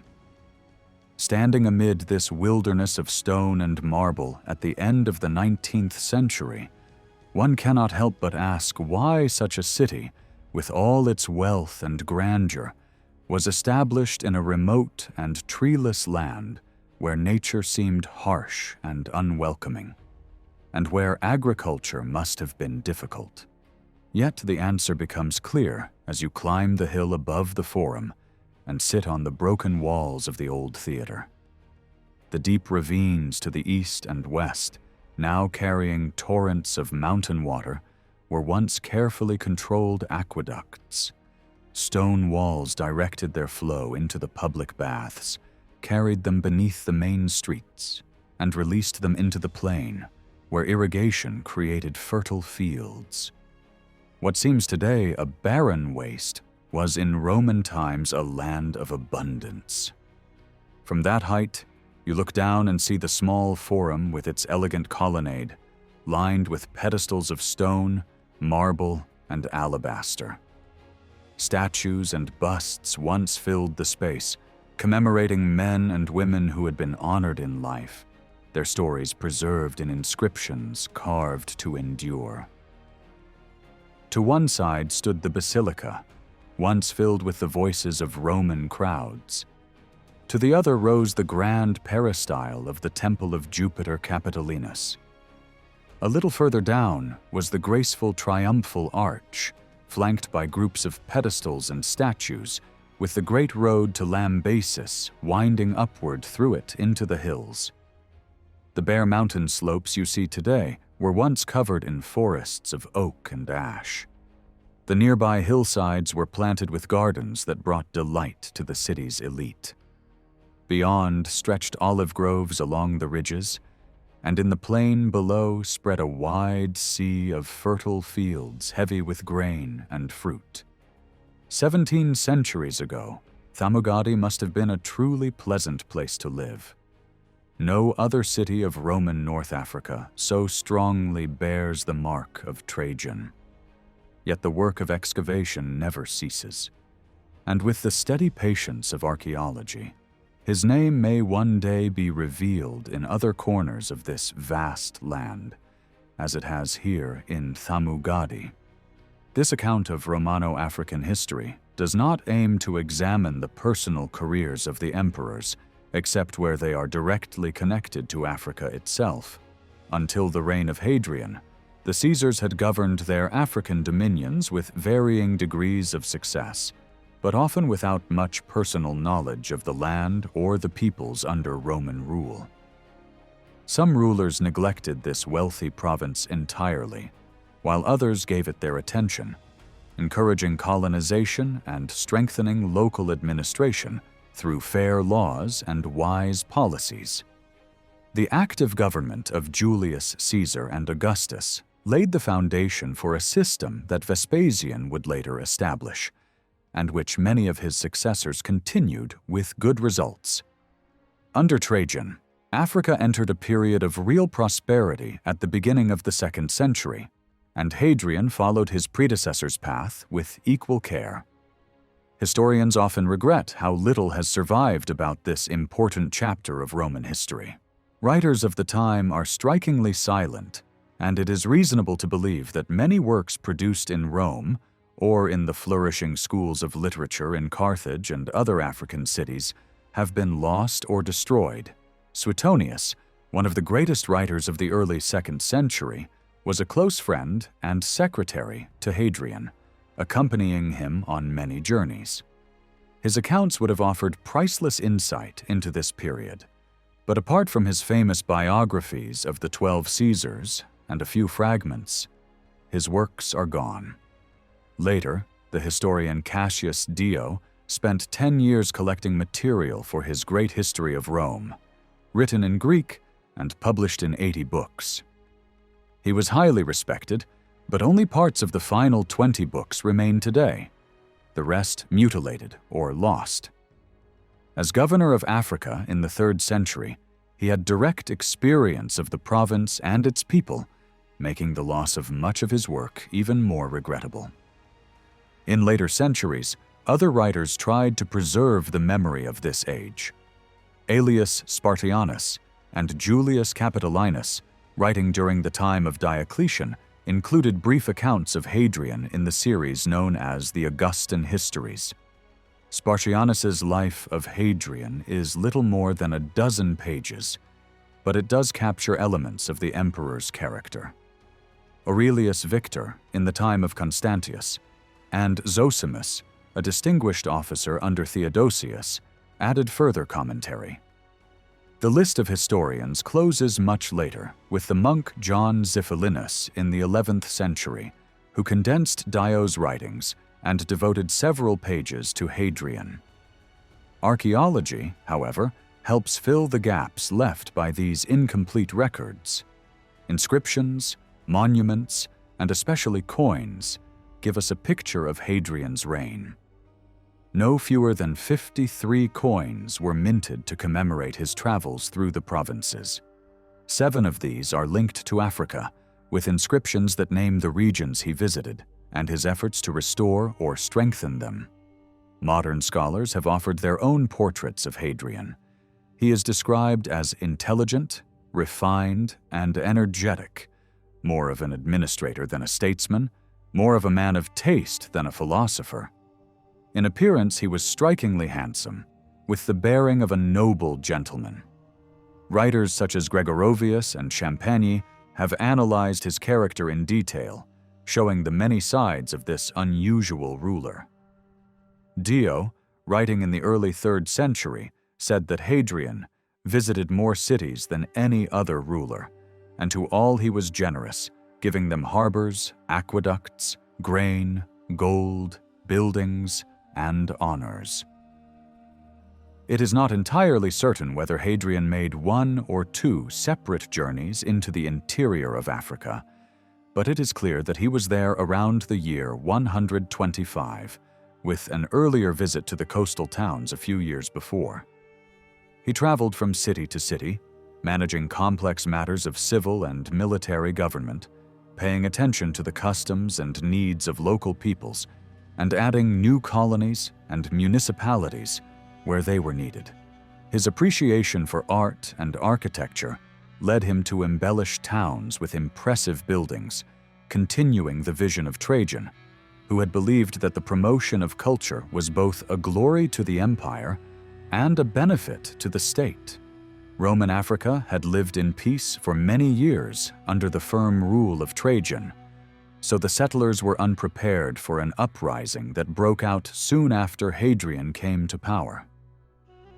The southern borders of the province were well protected with strong military posts and organized troops, but the western frontier was different.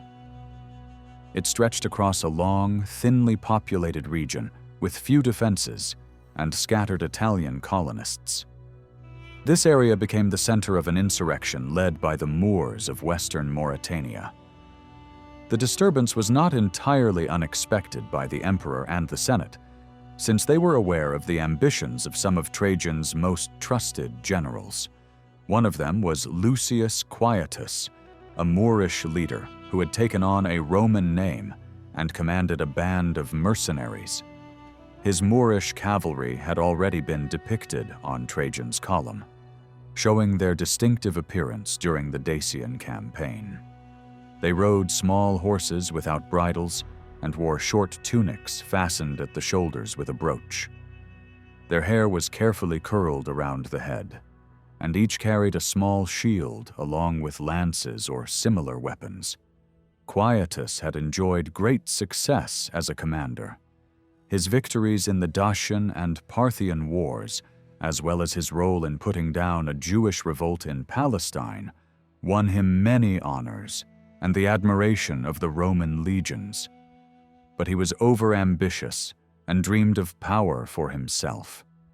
As a military leader, he may have considered himself worthy of succession after Trajan, but as a statesman, he lacked the qualities to rule.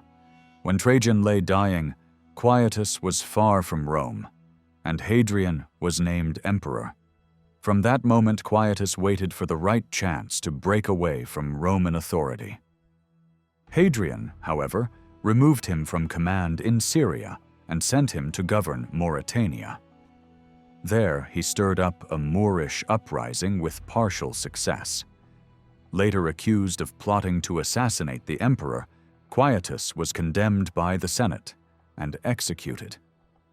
The rebellion itself lasted for some time, but was finally crushed through the military skill of Marcius Turbo, combined with the morale boost brought by Hadrian's personal presence. This was the emperor's first visit to Africa, and when victory was achieved, the Senate credited the success to his leadership. Festivals were held, and coins were struck in his honor with titles such as Restorer of Mauritania and Protector of Roman Africa. Hadrian left no single great city in Africa that could claim him as its founder, but his influence is still visible across the province through practical and decorative works he ordered for the benefit of its people.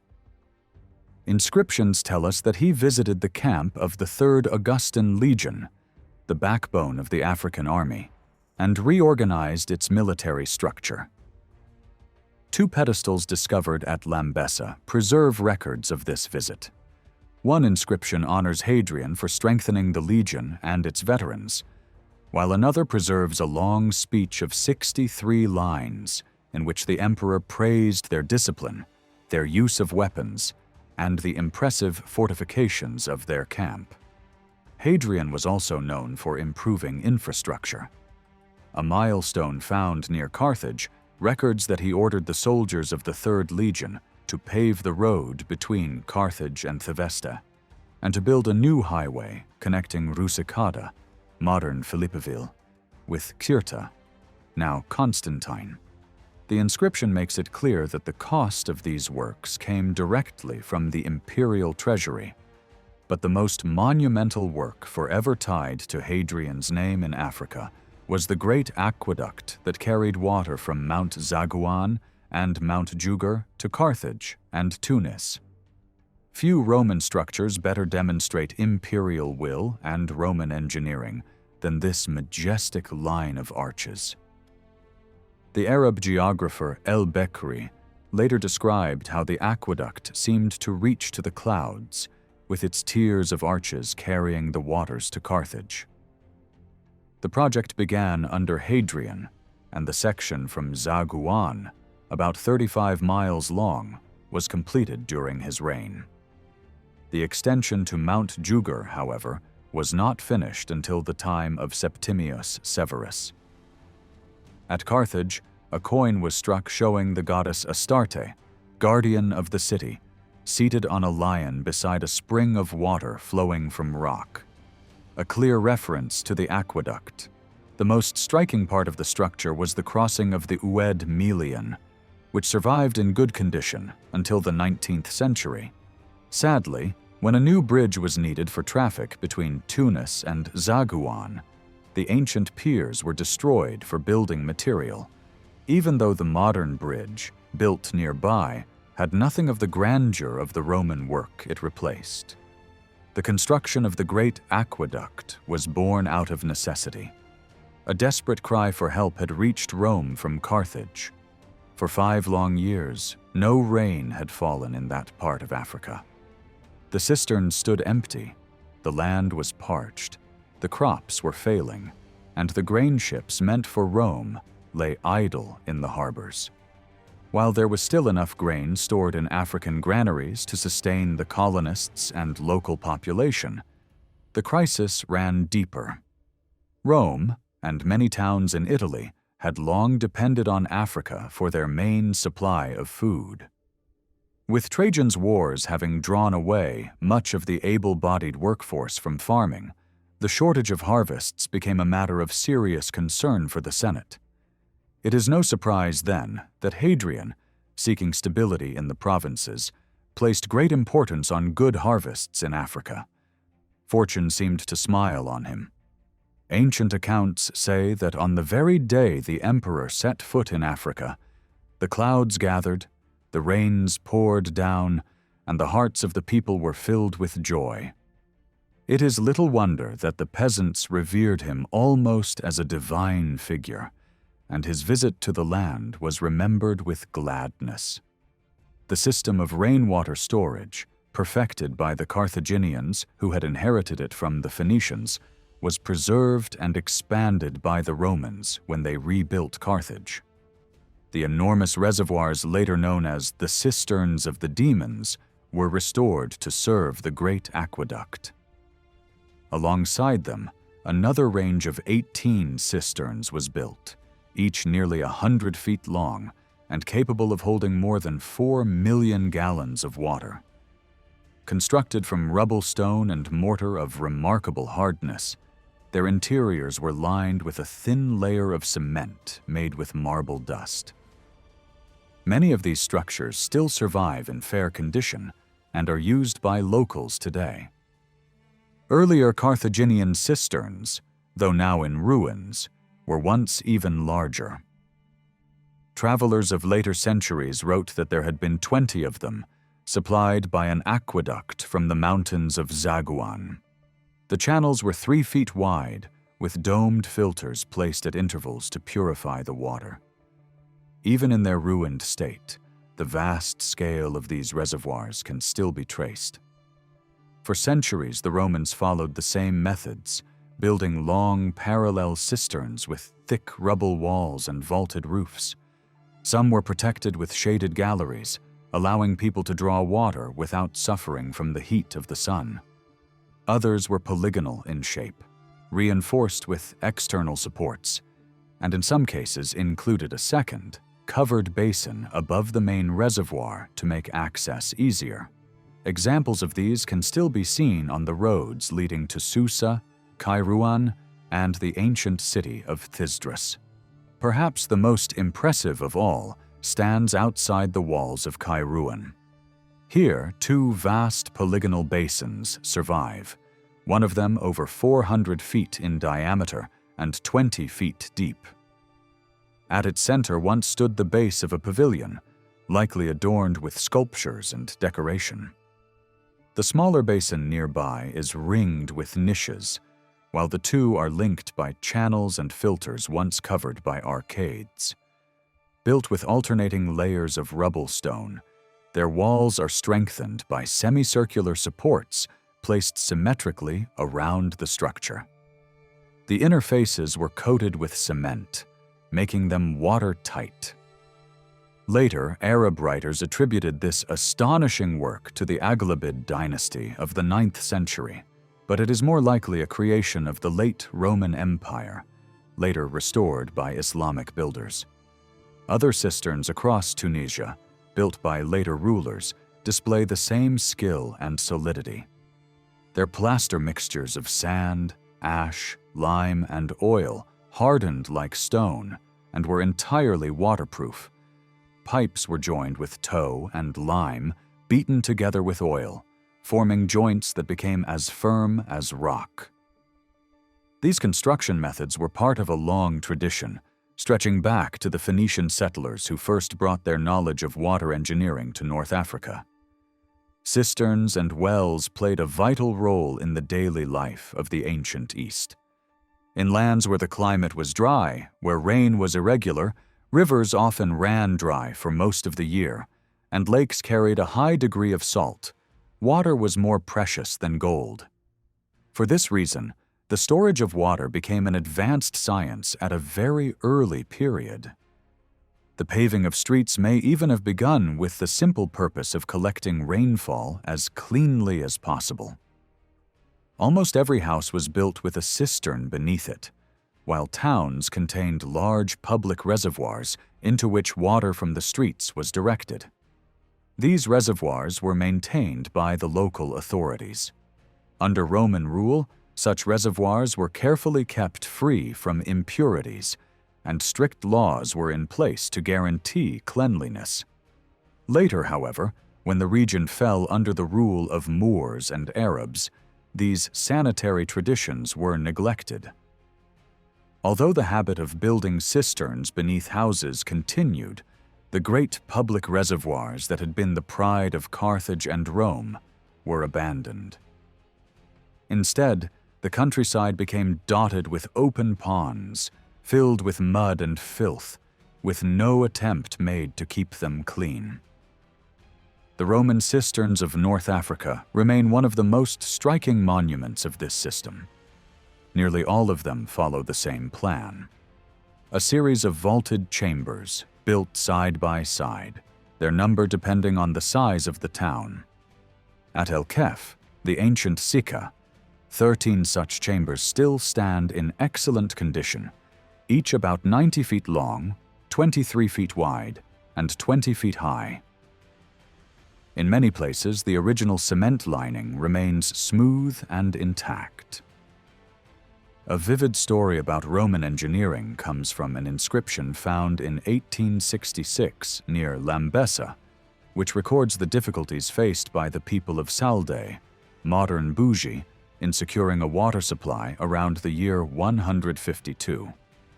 They needed to bring water from a spring 14 miles away, but the path of the aqueduct required a tunnel through a mountain. A skilled engineer named Nonius Datus, attached to the 3rd Augustan Legion, was called upon by the governor, Varius Clemens, to design the project. He made careful plans and marked out the work, but during his absence the contractor began boring from both sides of the mountain and failed to align the tunnels. When Datus finally returned, after being attacked by brigands on the way and badly wounded, he found the people of Saldae despairing. Each section of the tunnel had gone past the halfway point, yet the passages did not meet. As often happens in such failures, the blame fell on the engineer. But Datus defended his work, explaining how he had measured and set out the lines with precision, and even begun the excavation with teams of trained veterans to ensure accuracy. The real fault lay with the contractors, who had deviated from the line. Deities corrected their mistakes by connecting the two misaligned arms with a transverse channel, and at last the waters of the spring of Ansur reached Saldae.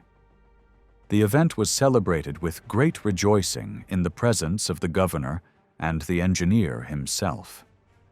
This story is especially striking today, in an age when the earth is still pierced with tunnels for the service of mankind. The aqueduct of Carthage itself has been estimated at 54 miles in length. The water channel was 3 feet wide and 6 feet high, vaulted above, with openings placed at intervals for inspection and ventilation. The springs could provide 81 gallons of water per second, more than 8 million gallons in a single day. The style of construction varied along its length. Near Zaguan, the aqueduct was built of finely cut stone, with massive piers and carefully formed arches. Elsewhere, particularly across the plain of the Medjerda near Tunis, a very different method was used. Here the builders worked with the clay-rich soil of the district, mixing it with lime to create a form of early concrete. This technique, known later as rammed earth construction, was praised by ancient writers for its strength and durability.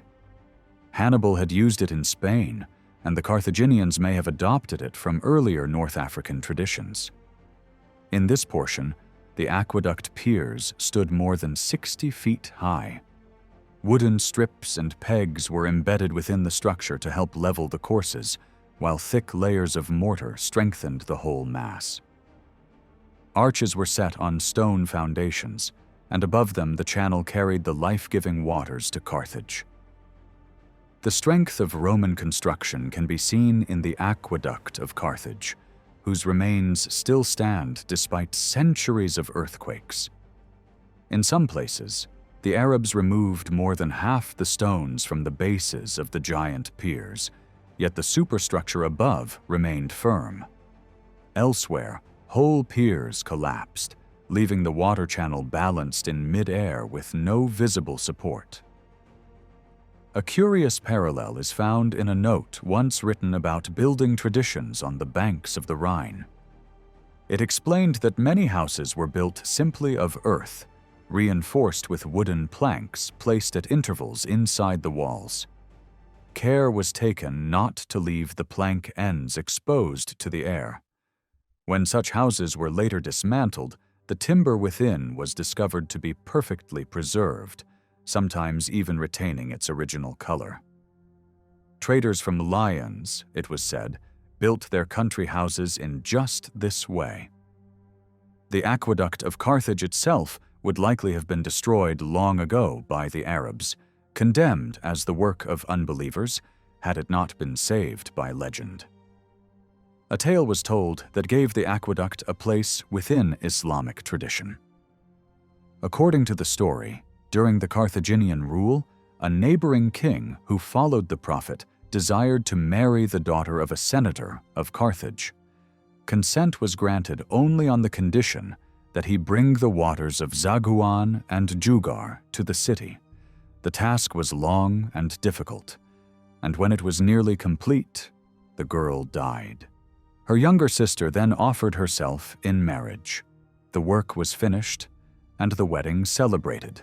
The main source of this water lay at Mount Zaguan, near the modern town of the same name, built over an ancient Roman settlement.